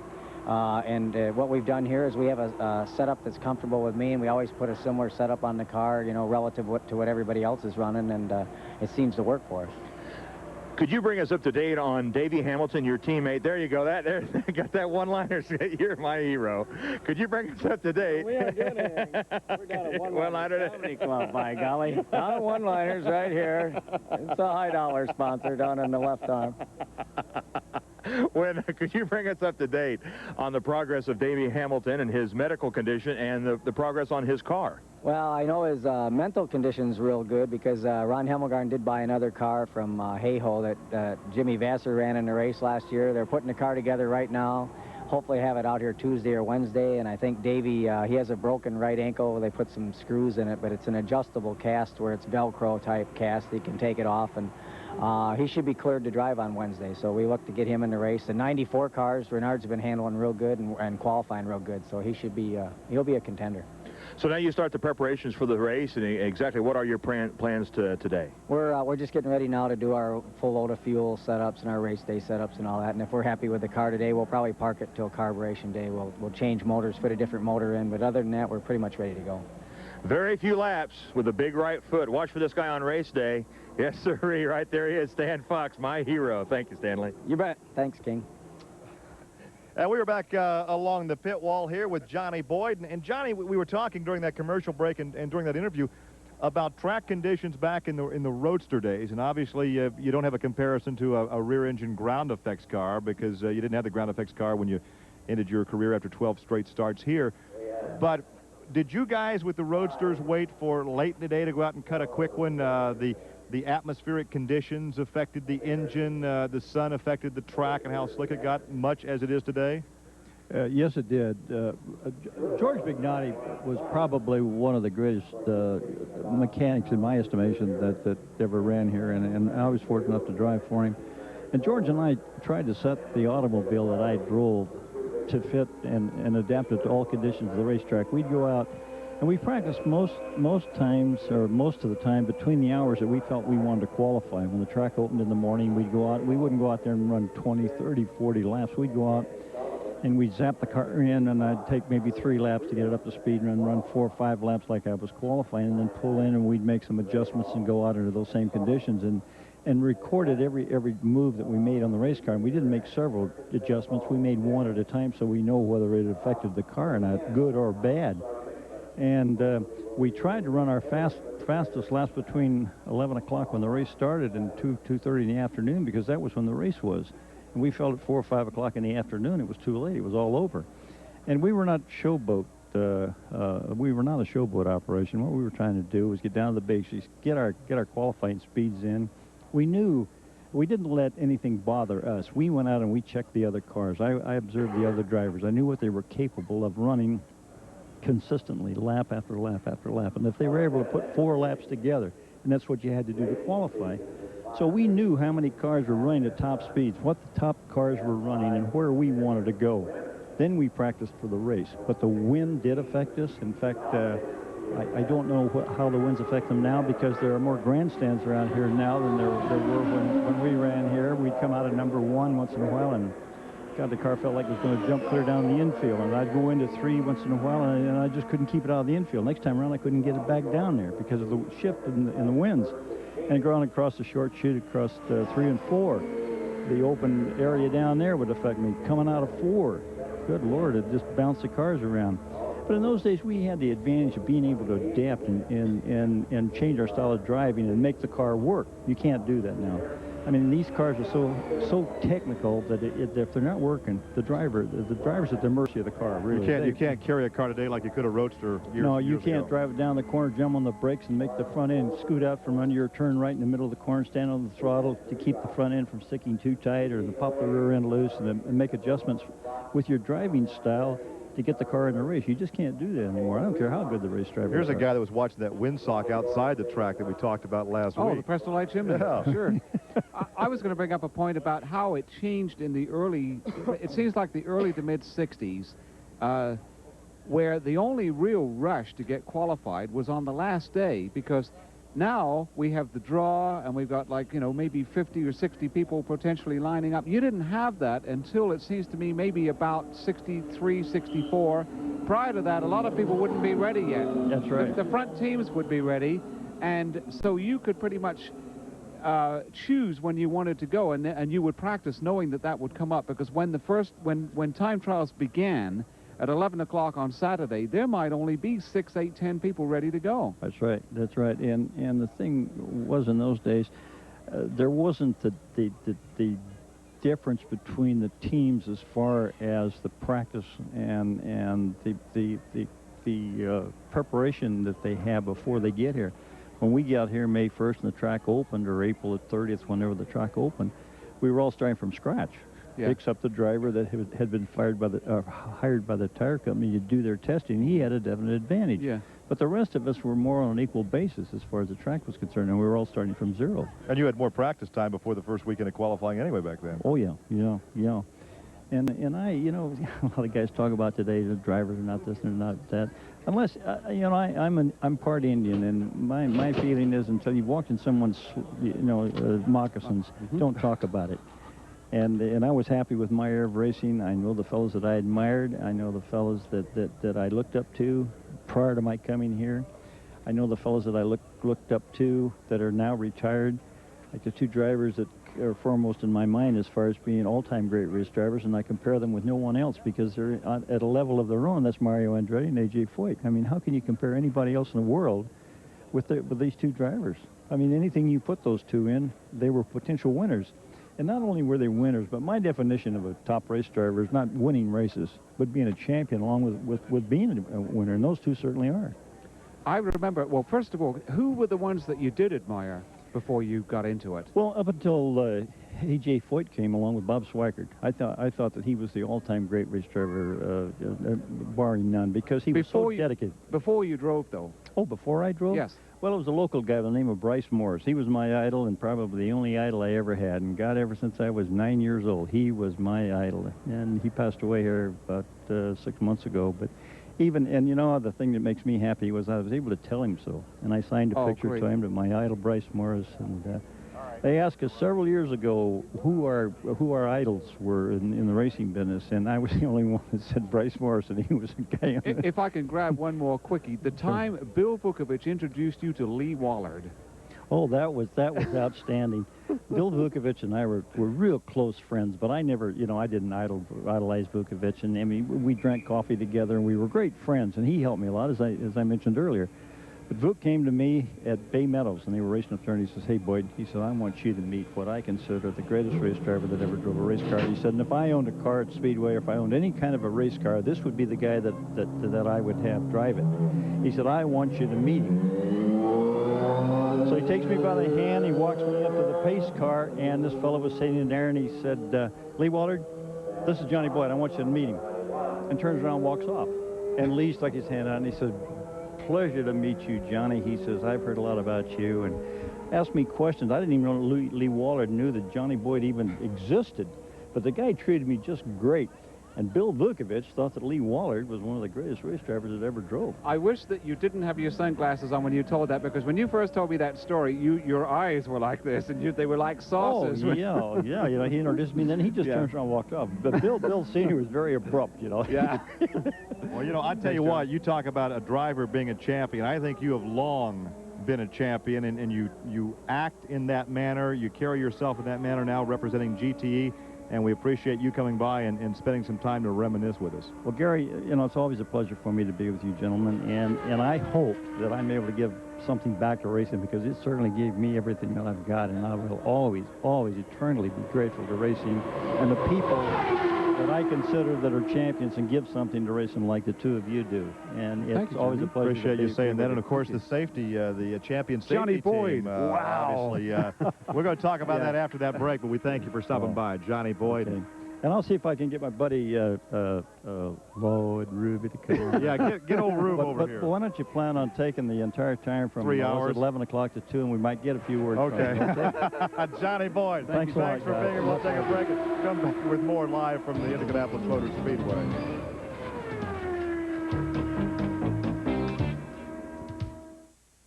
Sunshine and a fairly decent crowd on what normally is a very slow Monday after the first weekend of qualifying. Gary Lee and Donald Davidson and Dave Wilson. And I had mentioned very briefly before the break about the safety team, the champion spark plug highway safety team that Johnny Boyd talking about giving something back to the racing community. He certainly did through his efforts. That was a great influence on a lot of people. Champion did that, I think, from 1954 until sometime in the early 70s, perhaps.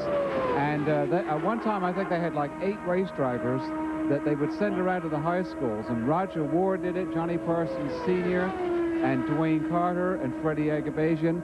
And I've talked to a lot of adults that as kids had those drivers come by, and they would tell them safety tips for the highway, and that the kids were influenced. I mean, they thought that it was neat to drive with steer with one hand and have the other arm on the window, holding up the roof, and squealing the tires and all that kind of stuff. Yeah.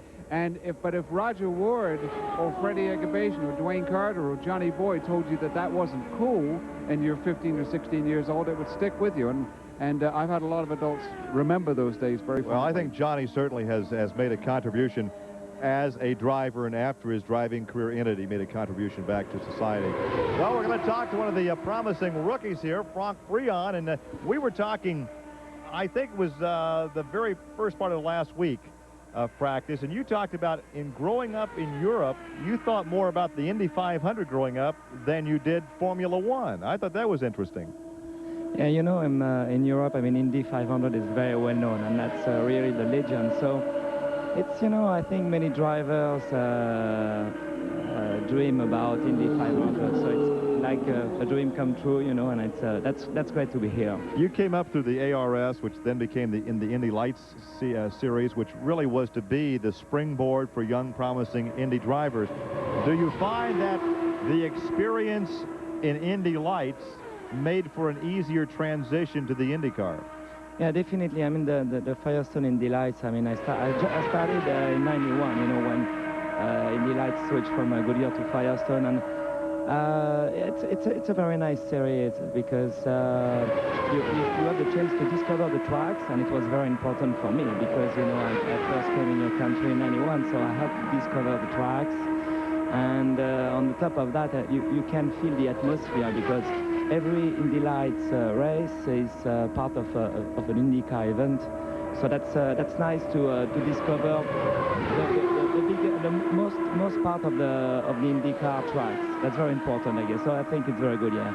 So let's talk about your program right now. We're into the second week of practice, and so far you're not in the field.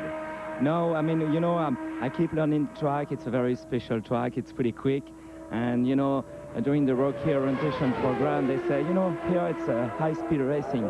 I said, yeah. And you know, when I went out on the track and I discovered the place, I say, yes, it's really high-speed racing and it's really tough. So it's really, as I said, it's a special place. You have some pressure because you know the fan, and you know it's a crowded place. But on the top of that, I don't want to make any mistake. I keep learning the track and working on the car. We decided to not qualify this weekend. We're trying to work again this week, build the speed, because I think we'll need to reach 224, 225.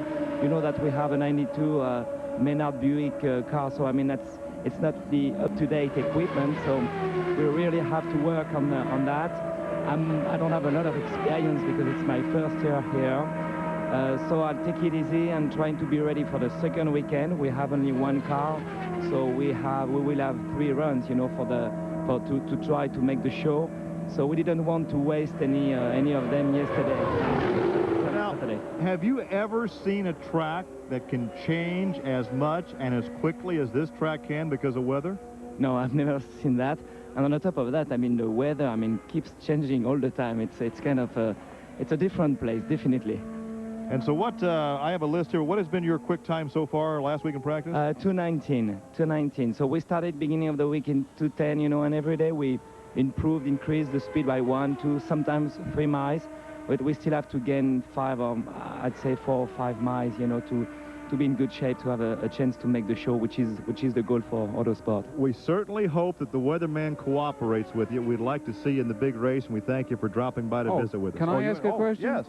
Sorry. This is just a guess. I'll bet that you grew up reading Sport Auto, and you probably talked to Gerard Kronbach about coming over here because he's a great Indianapolis fan.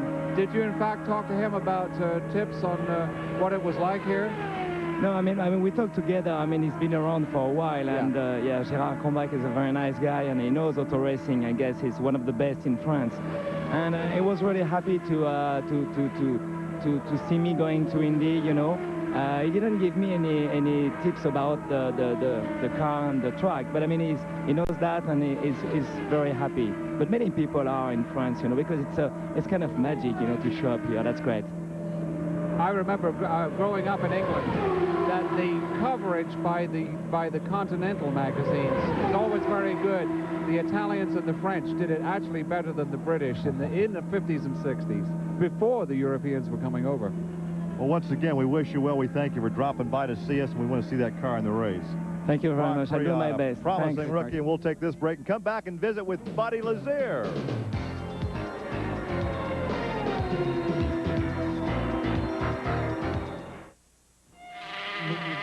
When you're outside and your work bug's gone, now there's an off that you don't put on. Now there's an off that starts with a light, so you can enjoy a delightful night. Hey, New off citronella candles with a unique country fresh scent. They're the bright new way to keep bugs away. Just light them and let them do the rest. When you want bugs as good as gone, try the new off that you don't put on. New off citronella candles. Bessie Johnson Wax.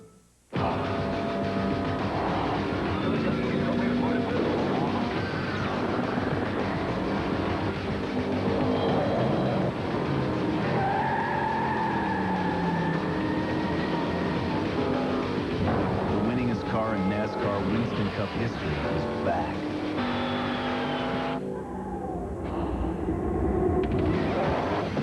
Introducing the race-modified Chevrolet Monte Carlo. 78 years of the Indy 500. Now you get to decide the race of the century. Vote for your favorite race and you're automatically eligible for a grand prize trip for 4 to the inaugural Indy 200 at Walt Disney World. Call us on the Indy TV Race of the Century vote line toll-free at 1-800-463-9881. That's 1-800-ND-TV1. One entry per household, please. Watch for the Race of the Century Saturday mornings at 10. And if you see your name, call us back and you're a winner. The leader, Andretti, is coming into the pits, but I don't see his crew. Where the hell is everybody? Uh-oh, Andretti's crew seems distracted. I need you. Here. Looks like they're hooked on that new Indy TV station.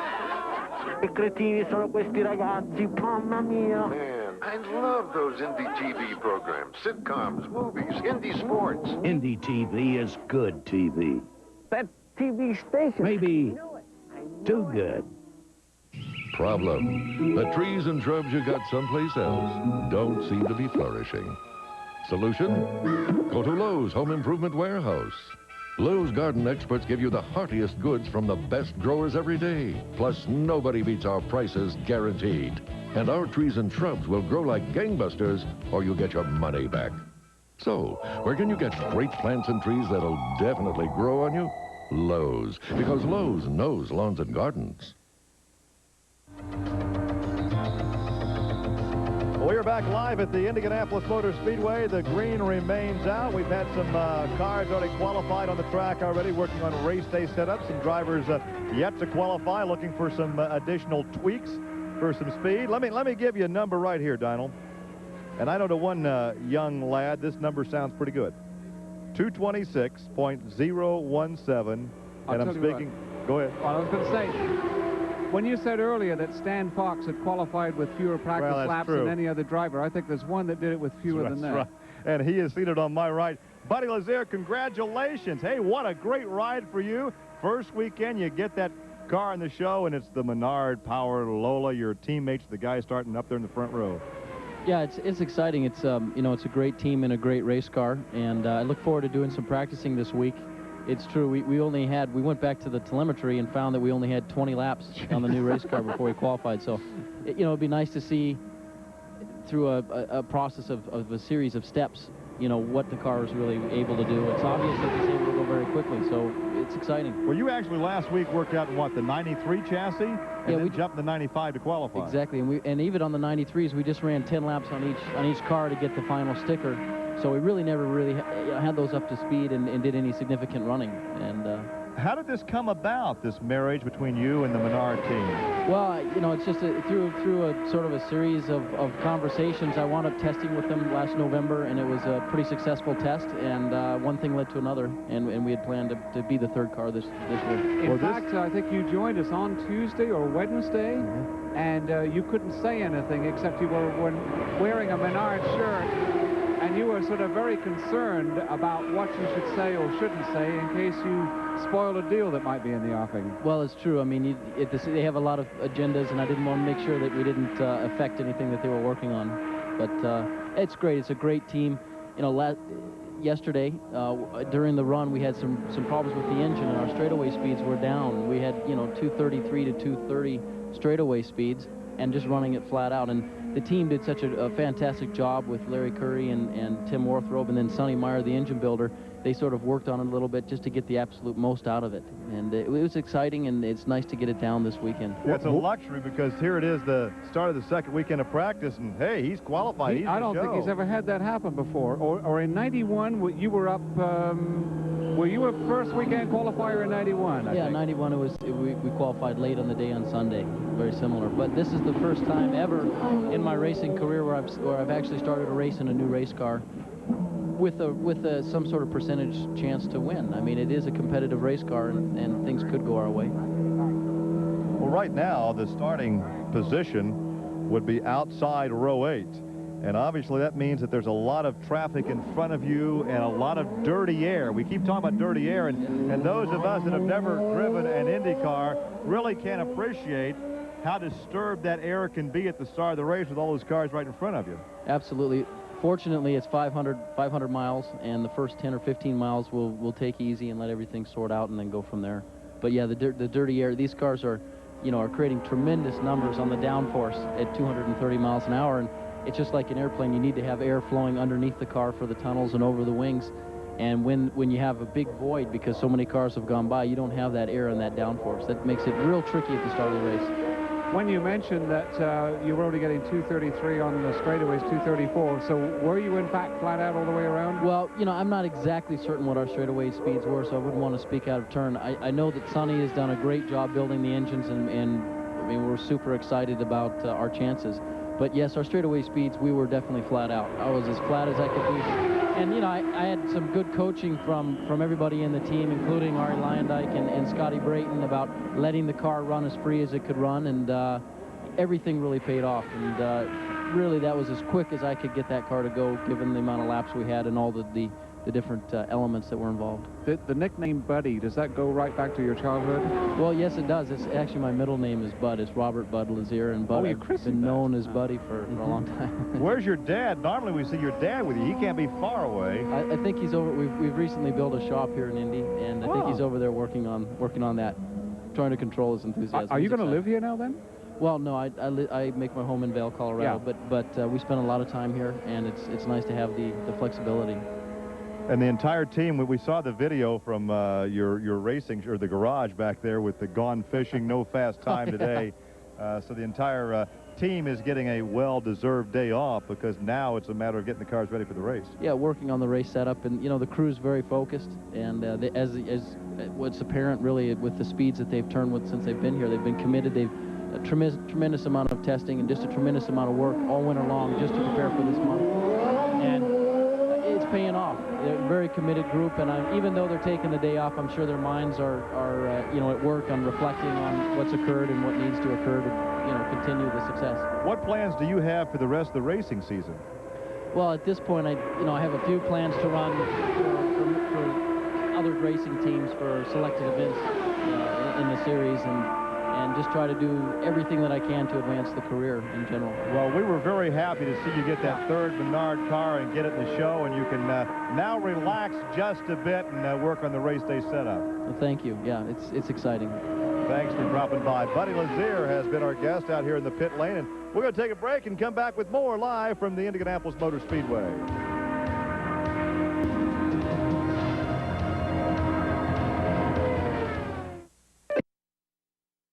Speedway, and we're sorry that you can't be out here with us in person, but we're delighted to have you there on the air on Channel 23. Want to mention one thing that we failed to mention when Mario was here. He has been honored so many times during an illustrious career, but he is going to be honored at the 7th annual Front Row Party on May the 24th. That's at the Ritz-Charles on the north side.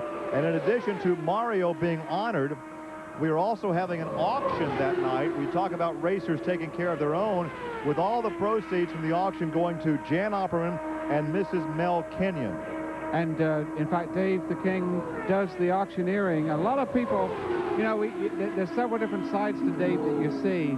When he's at the auction, he's a very serious person and very, very knowledgeable on racing. I mean, he comes out... Well, he's not real serious. Well, but sometimes he's very, very reflective, and he really loves the 50s and 60s.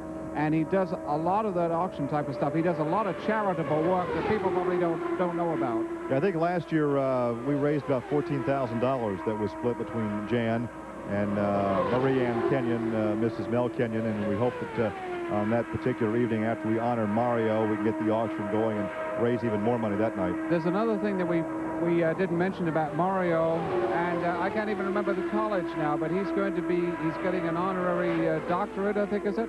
Did you know about that? No, I didn't. Oh, I'll have to find out what that was. I thought you knew. Somebody told me right before he came out here, and then I forgot to mention it. Well, with his speed over the years, it should be a honorary doctorate in numbers. We're going to go back to the garage area, put Dave the King Wilson to work, and have a visit with Eddie Cheever. Eddie Cheever, when we talked to you last week, you said you'd like to have a 228. You go home and go golfing. Yesterday, when you actually did go to qualify on this weekend, that soupy weather, the weather and all that kind of slowed you down. Are you pretty happy with your time considering the conditions? Considering the conditions, I am happy with the time. I'm happy that it's just over with. Qualifying really is a really intensive, pressure-cooked situation that you're always glad to get through and thinking about the race. That had to be the strangest day in qualifying I've seen in my whole career, not just here. It was eerie. It was drizzling. The air was heavy. There was a big wind. There was a big rush to get out. Rain, not rain. I'm glad I wasn't the officials having to call that one, because that must not have been an easy call. How were you and AJ? What was AJ's demeanor on qualification day? Did he have any advice or any thoughts or any recollections of a day similar to that? No, we were just working on the car, and he gave me probably the best car I had throughout the whole month. Unfortunately, we made a mistake on the adjustment. We didn't realize that there was as much grip, and with the air being so heavy, the aerodynamics of the car works a lot better, so we had too much drag in the car. But hey, now we got to think about the race. That's over. That's history. Now you got to go racing. Is that what you're going to do today? Do you intend on getting out and working on the race setup? No, no. All the mechanics are trying to catch up with all the work that we have to do. We'll probably start running on Wednesday. But, I mean, as far as qualifying goes, when you judge qualifying in the race, there's only one position in qualifying that pays a lot of money, and that's pole. And it pays $100,000. I think, I've been told. And I've also been told the win pays a lot more than 100, so we'll concentrate on that. Well, you guys celebrated getting in the race Saturday night by heading out west to Indianapolis Raceway Park and watching some of the open wheel, the local heroes, the midget and sprint car drivers. What were your impressions of those? Those are a lot of very talented, brave racing drivers, and I think that we should see more of them in this series.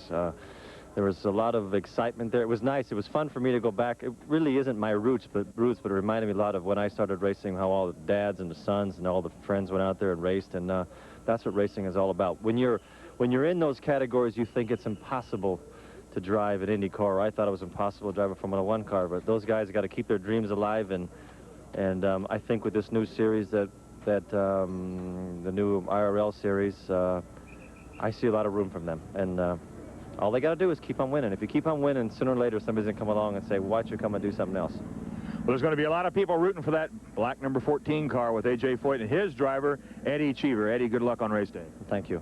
Thanks a lot. Some good comments, good comments from Eddie Cheever, and of course the fans love to hear what he had to say on the PA at Raceway Park on Saturday evening. Which was?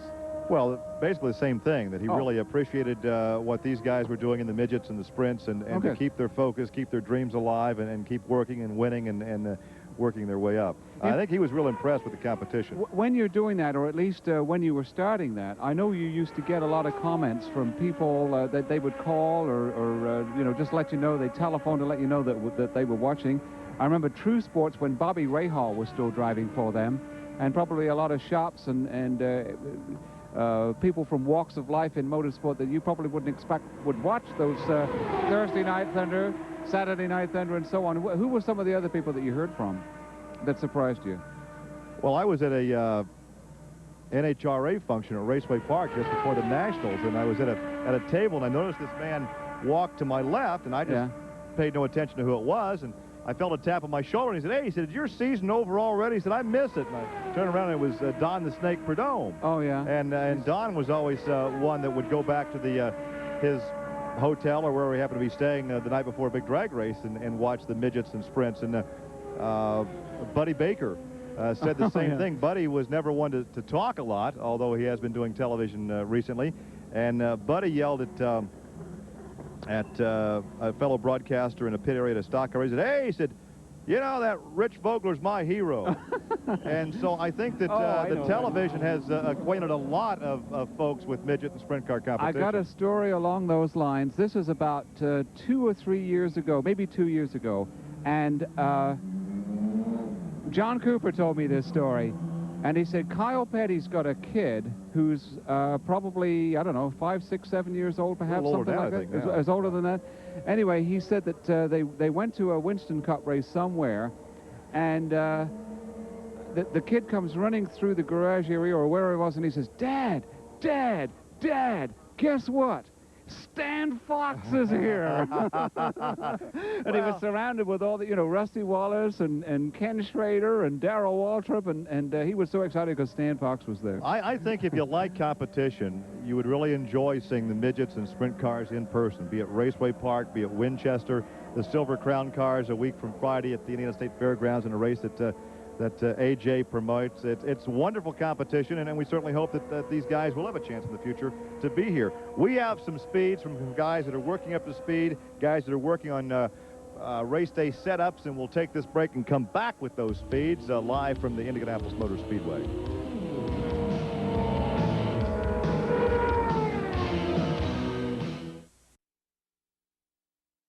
Yeah, it's an honorary degree at the New England Institute of Technology, and Mario was always very technically minded. I remember in 1965 when the rear engine cars were new and Mario was doing so well, 25 years of age, and Al Dean, for whom he drives, said, "This kid can set a chassis up like no other driver I've ever known."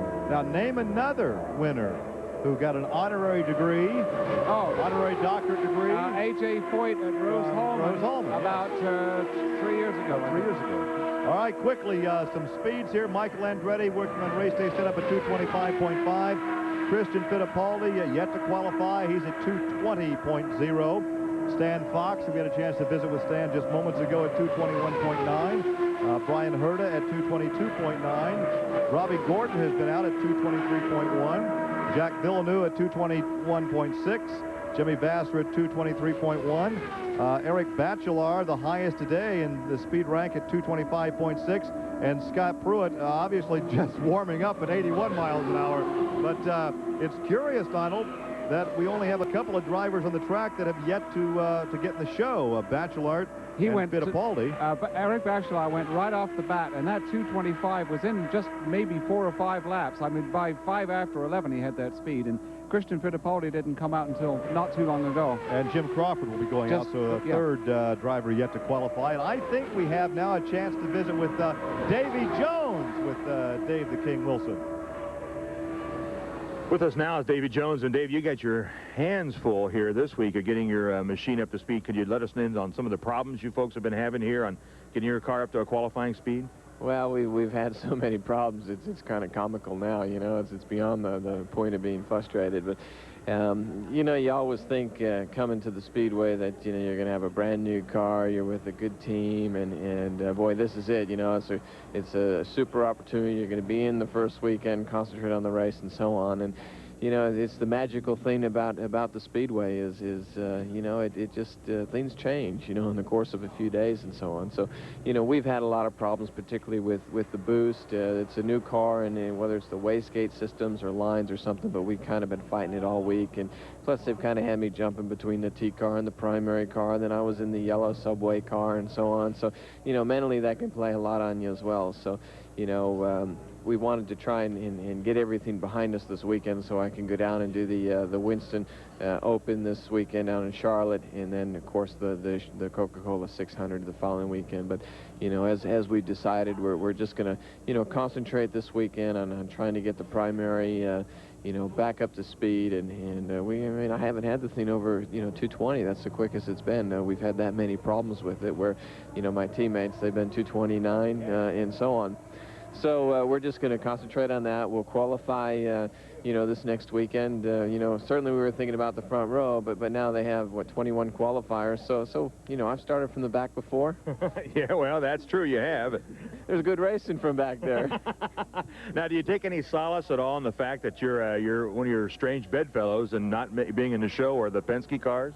Well, you know, I think that they've been having a lot of similar problems that we've been having. You know, it becomes a question: is it drag in the car? Is it a motor problem? Is it a boost regulation problem?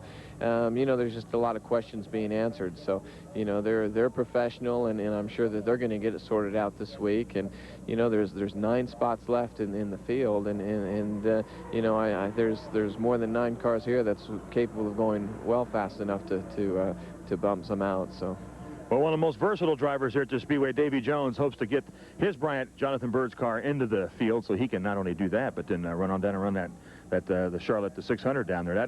That's going to be the challenge.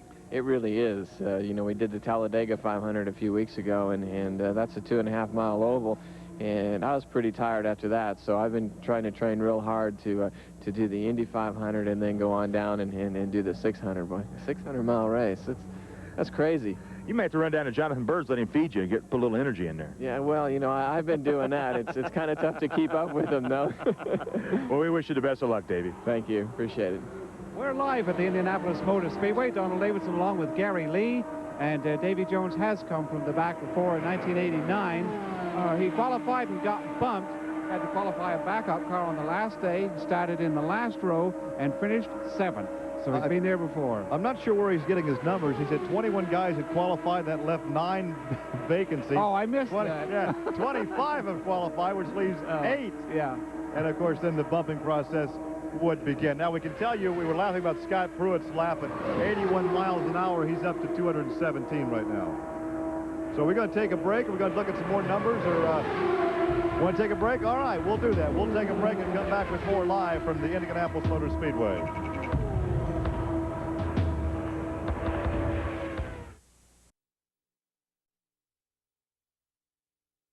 Quaker State number 60 IndyCar. You can watch me on Indy TV. Be We are back live from the Indianapolis Motor Speedway. It's quiet right now, Donald, because we have a yellow for debris on the racetrack. We could almost guess who it was if we could see a rundown of who was out there. There can't have been any more than 1 or 2 cars. Wow. But you know what? Once in a while, the late Frankie Delroy used to, once in a while, a part would come off, or even in a couple of cases, and I'm not going to suggest that this has happened in many, many years, but once in a while the yellow would come out and they'd find like a screwdriver out on the racetrack. Yeah, so they Frankie, would leave. Frankie would take it and then wait for somebody to claim it. And you know what? Nobody ever did. Yeah. They would leave some tool on the race car, whether it be a side pod or back in the roadster days, it'd fall off, or a rag or something like that.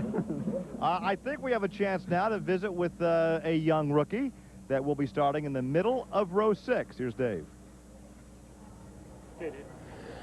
Staying with Alessandro Zampedri, who puts the paint and coin car into the program here. And what was it like? Can you describe your emotions before and after qualifying for your very first Indianapolis 500? As probably you know, I was the first car qualifying for the Indy 500 in 1995. And that is a kind of very good feeling when the weather conditions are very good. But it was a big gamble for the weather condition that there was. So we take a lap time that it was very bad for us in compare of the speed that we were doing all week long. But we thought that it could be a lap time that can put us in a position where in day one we were safe, and so was it. I mean, I was much faster, not much, but I was faster than Brian Hertard and Danny Sullivan and Gilles de Ferran. So, and I was very close to the Port Tracy lap time. So I think that explain probably how good was my run. And the Major car was absolutely perfect. The crew did a very good job. I mean, the car, anything could be better than that. What now are your plans? Will you be out today working on a race setup, and what are your thoughts along those lines for the 500? Yeah, we're going to go out today. We're going to wait probably until 2 or 3 o'clock just to go out in the very heat and doing some testing for the race setup. That's our goal for today, and then they will work in the car and have the car ready for the race. Was one of your bosses, one of your car owners, Walter Payton, was he here this weekend to watch you qualify? Yeah, he was here, and he was very close to me, and Dale and Walter are very nice guy. I mean, they really support me a lot. Dale, he was on my side also engineering the car, and we had some help from Brian Bertel from Lola, and that, you know, it was just a very, very good teamwork, and he paid off very well. I mean, the team has been running very strong all week long. I think like coin team never did in an Indy 500. So I'm glad that happened to me, and I think I'm a good part of it. Watch for this young rookie on race day. He'll be doing a great job in that My Jack car. Appreciate it, Alessandro. Thank you very much. Bye-bye, everybody. That's the first time I've ever seen him do anything serious, because he's a great storyteller, and when you get him laughing, it's great. Well, you notice as a rookie, he got his sponsor. Oh, mentioned. yeah, he knows how to do that. Now, let me also mention that Paul Tracy has been out working on a race day setup at 224.4 miles an hour. So we'll take a break, and we'll come back and do some more.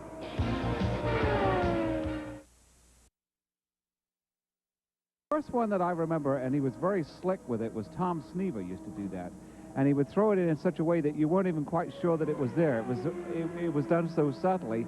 One of the ones that was more ill at ease was Emerson Fittipaldi, and it was his second year here. He was driving for Patrick, and they had a Southern Convenience Stores were the sponsor, and he was obviously coached. And the first few times I heard him do this, he would hesitate, throw in the pause, throw in the car name, pause again, and then you would just see the twitches of the smile at the side of his mouth, because he just felt a little bit awkward doing it. Now he gets it to roll off his tongue, which is easier.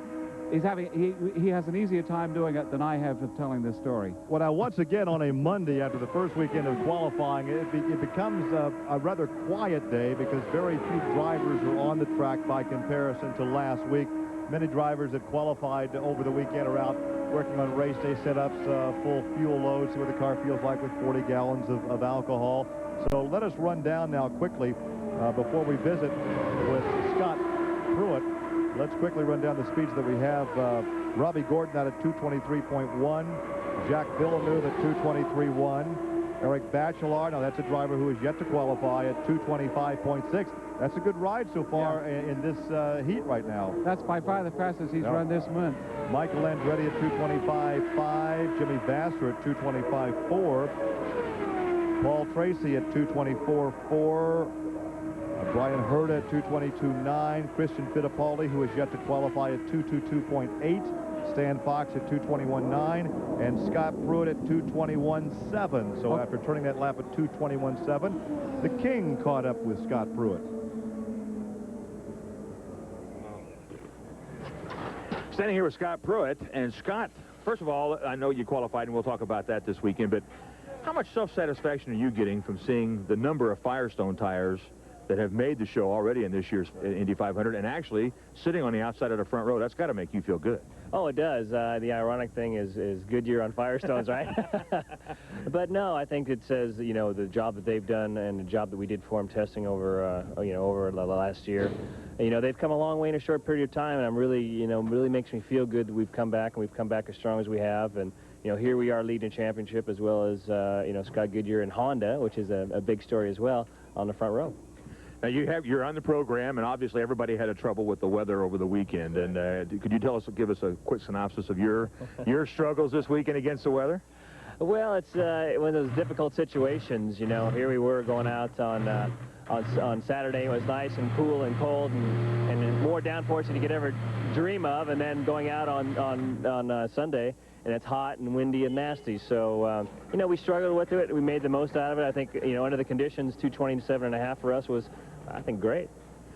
What kind of tire wear do you expect as equivalent tire wear with the Firestone tires as they're getting with the Goodyears? Have you had any 500-mile tests in a track like the Speedway?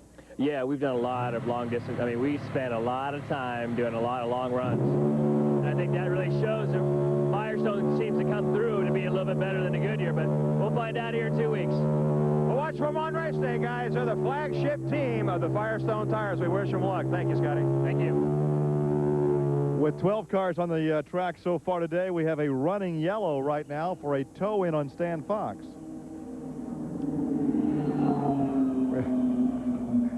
You wanted to add we had some other cars getting ready to go out? Yes, I'm not hearing any program, so I'll just go ahead and talk. Something went, we lost some sound here. Jim Crawford was out warming up way on the inside very, very slowly in the number 96. And I would imagine that we would see Roberto Guerrero very shortly, because the rig came out towing the number 21, and he was sitting in the shotgun position, uniform on, sunglasses in place, and he looked like he meant business. And we've seen Penske crew members go that way with equipment. Oh, we've not seen a race car go that way, but we've seen equipment in the pit area go up that way, so we would still anticipate maybe the 94 Penske. Yeah, that would be very interesting to see what they can do with that. And looking at the speeds, though, last week we had a chance to talk to a number of young rookie drivers, and we had a few predict that it would take 224, 225 to make the race, and that surprised both of us. Yeah, But after looking at yesterday's qualifying and Saturday's qualifying, you know, it may well take a 224, 225 to make the race. Marco Greco, I think, was on Monday, said 225, and we both looked at each other and said, what? And, well, right now, the field average is a 227.1, and the slowest is a 225.023, and it'll be interesting. I mean, we have a list of top speeds so far this month, but any kind of a list that we would give you of top speeds would be misleading, because obviously those were turned in with the best conditions. And that does not mean that next Saturday or next Sunday we will have the best of conditions to qualify. I did a calculation last night, and I figured that there's at least 20 driver car combinations. Apparently some are not going to come together, although you don't know. Didier Taze has entered on the Hamilgarn team, and nobody's really saying too much about that, so it appears that that might not happen. Well, of course, they're committed to get Davey Hamilton in, and then they'll work on Didier. And then some of the other programs, we're not sure about the Dean Hall situation. We're not sure about Lynn St. James, although we would imagine something would come together there. But it's possible, 22, 23 driver car combinations that we know of right now. We could have the most active second weekend of qualifying that we have had in many years. That is very possible, because we don't know about other backups with teams that are now in the show that will turn them over to other teams. So I think you're absolutely right. In 1991 was the one that was a little slim. In fact, there was even some concern as the second week drew on as to whether there would ever be 33. There was never any doubt in my mind, but as it turns out, I think there was only about 37 or 38 different combinations went for the 33 spots. This year, we're looking at probably more than 50, probably 55 or so. The green light just went back on after the tow-in on Stan Fox. He is back in the pit area, and he remains in the cockpit of his Delta Faucet's Hamilgarn entry, that purple and white car with the orangey red roll bar and front wings. That's easy to spot. I like that purple paint scheme. We talked about paint very last distinctive. week, and over the course of this month, we have once again seen the influence of Formula One on the paint schemes. Yeah. The paint schemes are changing. Now, the copies of the Benetton Formula One team colors from, about 5 or 6 years ago, I can't put a year on it now. I remember Teo Fabi went back to Formula One for a while and drove for Benetton, and they had colors like that. Franck Frion just went out in the, and I'm not sure if he was out earlier in the day. If so, we didn't see any speed, but he just left the pit area right now. I'm trying to watch as they go by me. There goes Michael Andretti is back on the racetrack, and I think it was Scott Pruitt, maybe in the number 20 Patrick car. Paul Tracy is also on the track. So once again, we anticipated, and we have gotten us a rather quiet Monday. Weather-wise, it's great to be out here. Only 12 cars on the track so far. There goes Roberto Guerrero. That'll be the 13th different driver on the track, a driver that qualified over the weekend. And I had to tease him. I said, you know, you're Colombian. I said, the weatherman must be Colombian because the weatherman's on your side because you still hold this track record. And, you know, that track record may stand now. That may forever be the benchmark. Well, it's... I think everybody, including Roberto, just assumed that it would go. And we were expecting perhaps the entire front row to exceed the track record. And it was just really surprising that you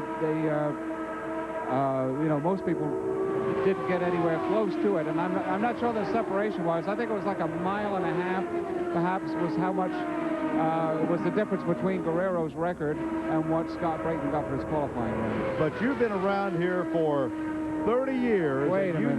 You know how this weather can change. Oh yeah, and how the speeds.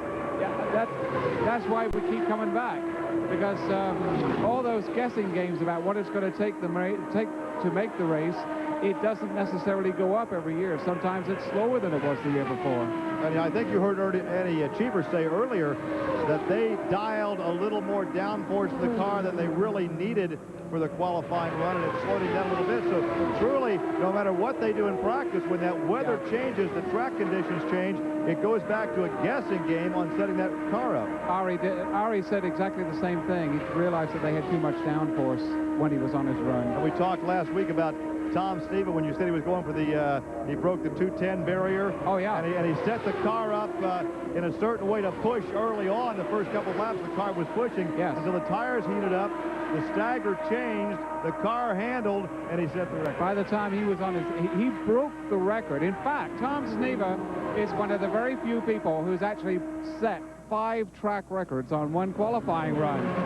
So he broke the track record the first time around. He improved on it each time, and then of course he ended up with the 4-lap record. So there's 5 track records in 4 laps. And boy, he was flying on the final. A bit of trivia, is it not true that George Snyder still holds the most consistent run? Has that been broken now? That was broken by Bobby Rahal in, I don't recall the year, 91 or 92, somewhere in there. Bobby Rahal had a closer group. I don't remember what the times were. As slight as I can remember, they were running a lot slower in those days, but in 1971, laps 1 and 2 were 55.55 or 54, and then whatever the odd man out is there is what he did on lap 3, and then lap 4 was the same as laps 2 and 1, and he was losing an engine on the final one, but it would be what, 1/100th of a second differential between. Well, another way to put it is in those days they only went to 2 decimal places. Laps 1, 2, and 4 were identical, and lap 3 was 1/100th difference. But what's fascinating about the Snyder run was that when Rahal qualified, that probably was a flat-out run, put your foot down and run flat out. Yeah. Whereas it probably was not the same situation with Snyder. He had to roll out the throttle just to get getting out. on it. Yeah, not as much, because in '71 this was the first year that they had the wings, and so the lifting, you know, you used to be able to stand off the grounds and listen during tire tests, or if it was a quiet practice session with just a couple of cars running, and you would hear this lift and back in the throttle, and it might be, maybe 3.5 seconds. And in the late 60s, as the tire adhesion greatly improved, that gap would get shorter and shorter. And then when they got the wings in '71, then there was virtually no lifting at all. But they still did. They would still lift and tap the brake. Somebody actually asked me over the weekend if George Snyder was going to go out in another Foyt car, and I said I seriously doubt if we'll see George back on the track in an Indy car. No. The Silver Crown car next week at the State Fairgrounds. Certainly. But you know what? He's still a crew member. And one day I was walking through the garage area, and it was the door opens to the Foyt garage, and out comes Snyder. He's still over there. Oh, yeah. Well, see, he and AJ kind of co-own that car that he runs in the Silver Crown Series, and he was the 1971 Silver Crown titleist, and now has about 103 or 4 Silver Crown starts, more than anybody else. Rice is second with 100, so he's still hanging around the Silver Crown cars, and is still darn competitive. Yes, he is. But I don't think we'll see Ziggy back in the Indy car. I tell you what, as practice continues and it continues to heat up to a high in the upper 70s, we'll take this break and come back and wrap it up here at the Indianapolis Motor Speedway.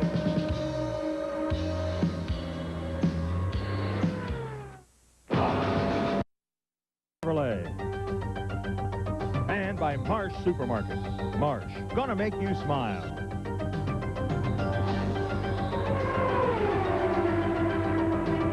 Want to invite you once again to join us for Countdown to Indy this evening at 5:30. Mike King and I will be aligned with a wrap-up of today's activities. And, of course, Donald will be back tomorrow at 11 o'clock until 2 with the midday live show. And we've covered a lot of area. If you've just joined us, we really have covered a lot of area for a very quiet day on the track.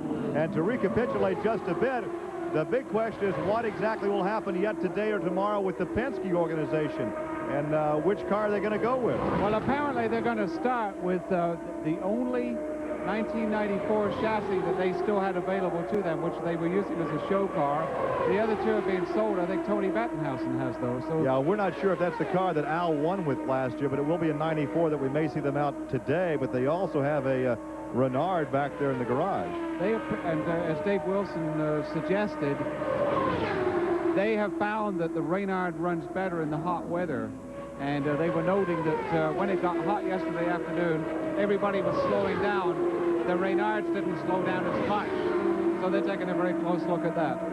Well, once again, we can tell you about 13 cars on the track, and most of those drivers out today are drivers that qualified over the weekend. I think that Mario alluded to it, that all the teams that have good backup cars will actually go out and work with their backup cars now and use them as a mule, if you will. They'll make adjustments on those cars, and whatever works will be transferred over to the main car, because right now those that have qualified will go out and trim the car or adjust the chassis for race day conditions. We've talked to the drivers about all the dirty air. If you're starting in the back of the pack with a lot of cars in front of you, they have to really dial more downforce into the race car that they don't want when they qualify. And they'll also go out and they'll run some fuel tests, see what kind of mileage they can get, how the car handles with 40 gallons of fuel, and also how the car will work on worn tires. You know, you mentioned the mule car. You know where that term comes from? It's a Formula One term that goes at least back to the mid-50s.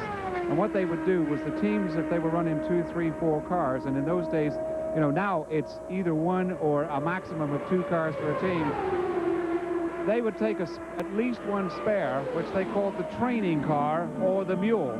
And this was the one that the driver would become familiar with the circuit.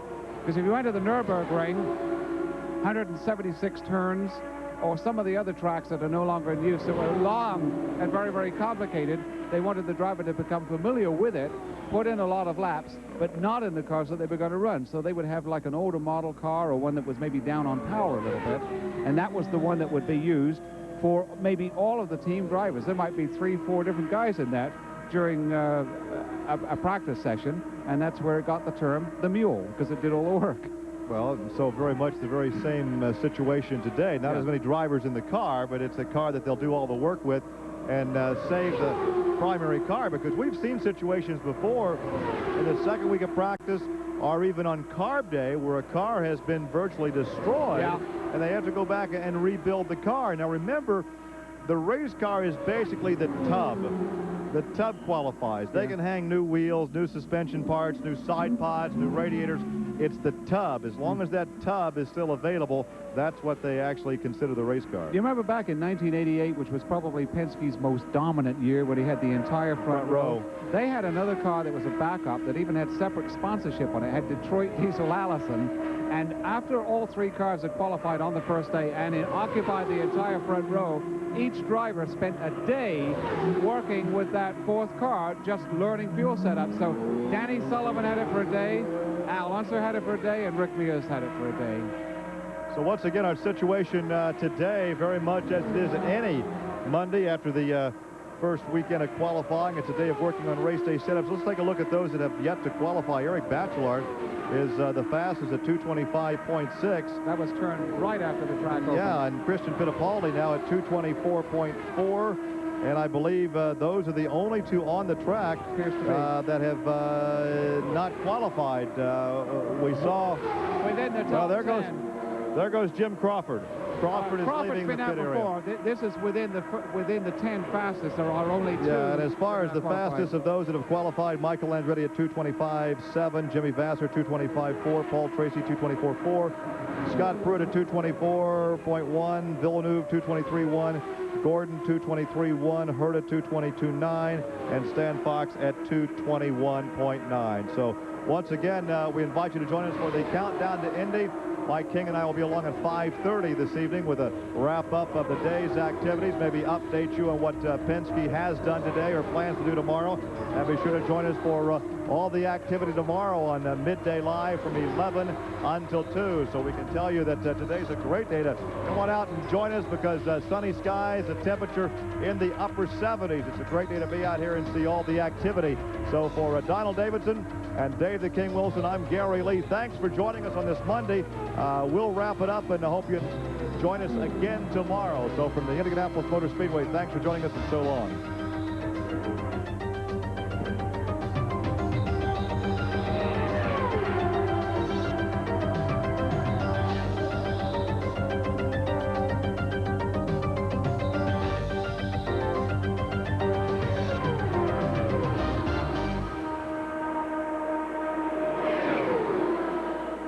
Indy TV, the television station of the Indianapolis Motor Speedway.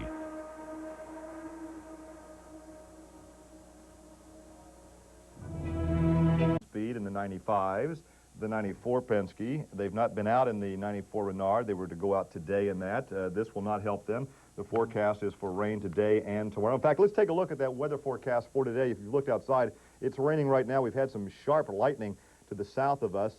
61 degrees. There is your thunderstorms right now in the area, with scattered thunderstorms in the forecast for the remainder of today. And this system is to hang around through tomorrow, so that wipes out 2 more days of practice, King. Well, that's going to create, I think, put a little bit of extra tension in there in the Penske garages, because they've been working. They took that 94 Renard that they got from the Pagan team. They took it apart completely, 240 some odd man hours, and putting that thing back together. And they were hoping to get Al out in it today, and obviously they're not going to be able to do that, and they're going to get another 94 for Emerson. But apparently, talking to some of the crew members yesterday, they knew that there was a problem with the 94 and the 95. Last year, they were able to overcome the problems that aerodynamically the 94 Penske had because of the push rod engine. And, you know, running 250 miles an hour down the straightaway, then it helps you get to the corners a little bit. But with the engine being scaled back, and they have to run the regular Mercedes Elmore, horsepower is not really the problem, but they don't have the big advantage of the horsepower that they did last year. So the 94 and 95, no help. Emerson was out in the car that Al Jr. won last year's 500 in. They got it from a car dealership out in California. Down in California. Yeah, exactly, that Roger had. Out in the basement. Yeah, it was down in the basement, because Roger, you know, you got to figure that Roger's really feeling a little bit of heat, because those winning cars, Donald, you could probably, he likes to keep those things, and to risk one getting torn in half or damaged somehow running it this year, he's really got to be feeling the heat. You know, last year we always thought that the guys were sandbagging because the cars were not as fast on the overall lap average as we had anticipated. And I think a lot of folks were accusing the drivers of sandbagging, but it was really the chassis was not working in the corner. Yeah, they were having a hard time getting it. You know, they could go, of course, 250 miles an hour on occasion down the straightaways, but getting it woed and turned was a problem. But with all that horsepower going to straightaways, it overcame the problems that the chassis had. And that's so bizarre, because how well they've run at Phoenix on the mile, and then they won there, or in Nazareth. They won on the road course at Long Beach this year coming into this race. So it's so strange, but you get up above 200 miles an hour, according to a couple of crew members that I spoke with, and aerodynamically the car just doesn't work. And of course, Tony Bettenhausen has the agreement with Roger that he buys the Euro chassis, and he's thinking, I don't know if I want that 95 next year. Well, the 94 they're struggling with. They're struggling with that one right now. Stefan Johansson's made 2 incomplete attempts, and I didn't know that they would have a cornering problem last year until I read the paper this morning, and then I'm thinking, well, you know, they've got 1 attempt left on that car. I think they have 2, I believe, at least 2. And they've got 2 attempts on the 16 Prime car. But if they're having a cornering problem that was there last year that we didn't know about, then I'm feeling for Tony Bettenhausen. Well, Stefan said yesterday that he's been getting more help this year from the Penske engineers than he'd ever had before, because I guess they figure, well, we got Stefan out there testing or working with us. Maybe he can help us find something. But this morning, a friend of mine, Dave Scoggin, as we were sitting in a garage area, Tony Bettenhausen went walking past us, and he yelled out, "Hey, Tony, when are you going to get your Renard?" And he goes, "Follow me." Oh, really? Oh, so he's working on something as well. Maybe he's working on something, too, or maybe now, he was I just want to know with it. next year, when Penske's back up on top with the 96 chassis, and John Barnes and Pagan are having trouble, is Penske going to give them a chassis to go through? I got to tell, while we're on a lighter note now, my favorite line of yesterday is Jonathan Bird's on a talk show in the morning, and somebody, the interviewer was commiserating with him over this terrible weekend that he just had, where Davy Jones was out in 3 cars, and he isn't in the race yet. So Bird says to the announcer, he says, well, I kind of brought it upon myself. He said, I'm sitting at the victory banquet last year, and I'm looking up at Roger Penske getting all the accolades, and I'm thinking to myself, words to the effect of, next year, I want a month of May just like he has. And you know what? He has one. I got my wish. Well, as long as you're speaking of Bird, we have to thank Bird, because he's taken real good care of us in the Jonathan Bird, Dick Simon hospitality area. While the King goes out and mooches food wherever he can, we're being fed very well. To Jonathan Bird. Yes. Well, you know, that's one thing. I had an opportunity yesterday to get out and about and actually do a report on some of the different hospitality areas and the things that they do, because, you know, you have to have money, you have to have sponsorship to go racing, and then you got to take care of those sponsors. So I was able to do a little bit of report on that, and I found some interesting things out there, some different categories of hospitality areas. I think we ought to take a look at that right now. Guys, everybody knows sponsorship is critical to running a successful IndyCar team. And now, once you get the sponsorship, you get the name on the side of the car, then you got to take care of the guests of the sponsor and the different VIPs. And how do you do that? Well, you come out here and you go to Motor Coach Row Home. You got Ray Hall Hogan here. You have a Cummins and the Walker Racing team here. Over here, we got the Honda Racing team, and they have a motor coach that travels around with them. Here we see young Mr. Charlie. Charlie, introduce yourself here to all the folks at home. Charlie? How you doing? It's the King. Oh, man, good to see you, man. Now, you are, you're the head wheel here in the Honda Motor Coach. What exactly do you guys do during the month of May? Well, we feed VIPs and a lot of the Honda people and the drivers and the crews and selected Honda dealers in each area that we go to. Set up here for the whole month of May. We do the whole circuit, so this is the longest the thing sets in one place, obviously, so just different guests each day throughout the month. Give us a little tour. Show us what goes on back here. Come on in. They got food, drinks, shade, because you know during the month of May, oftentimes when it's not raining, it's hotter than the dickens here. So what goes on in this area? Well, this is where we feed everybody. I usually have breakfast and lunch. Race feed on the TV. That's where the King colored a coloring contest picture yesterday. You had a coloring for the kids that were here. You had a coloring contest? Yeah. And this is the buffet tables, and 5 tables inside, 2 outside. Pretty basic thing. What's for lunch today? It's beef stir fry. Oh man, I got beef stir fry here. Well, I don't know. I may have to take up on it. We got.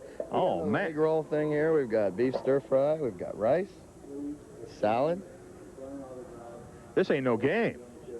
Now, this is very nice. So you take care of all the Honda VIPs that come around. Yeah. Now, you got the motor coach here. This is the 10 area. Let's go. Can we take a look inside the motor coach? All right.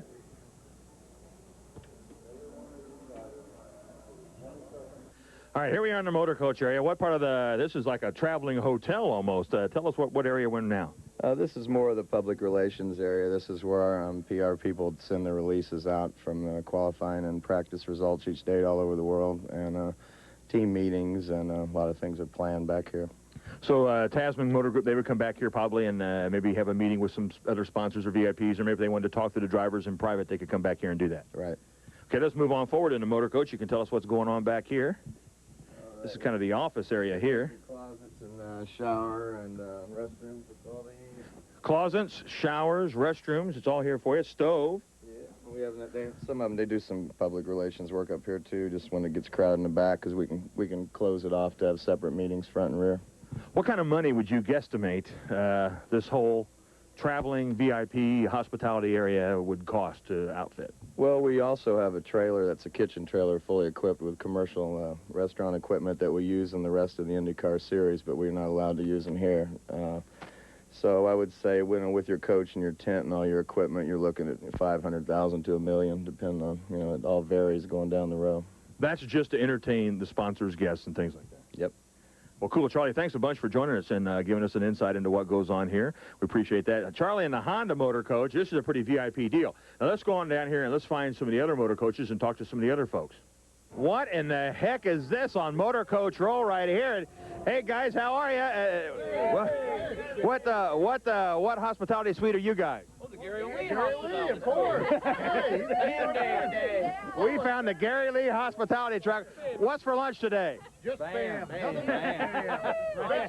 Hot spam, coach spam, any way you like it. Spam. Well, it's spam for lunch in the Gary Lee Hospitality Suite today. From Gary Lee. That's like snake pit caviar. It's snake pit caviar in the Gary Lee deal. Boy, how much money you got tied up in that, Gary? About $500. About $500? Man, that's pretty deluxe. So that's by invitation only. I didn't know my relatives were here yesterday. Well, maybe we won't go to Jonathan Bird's after. Well, not when you can get snake pit caviar. At my place. Oh, man. Come on by and join me. Well, we got a special guest coming up here in a minute. Let's get the break and come back because we have the pole sitter. Yeah.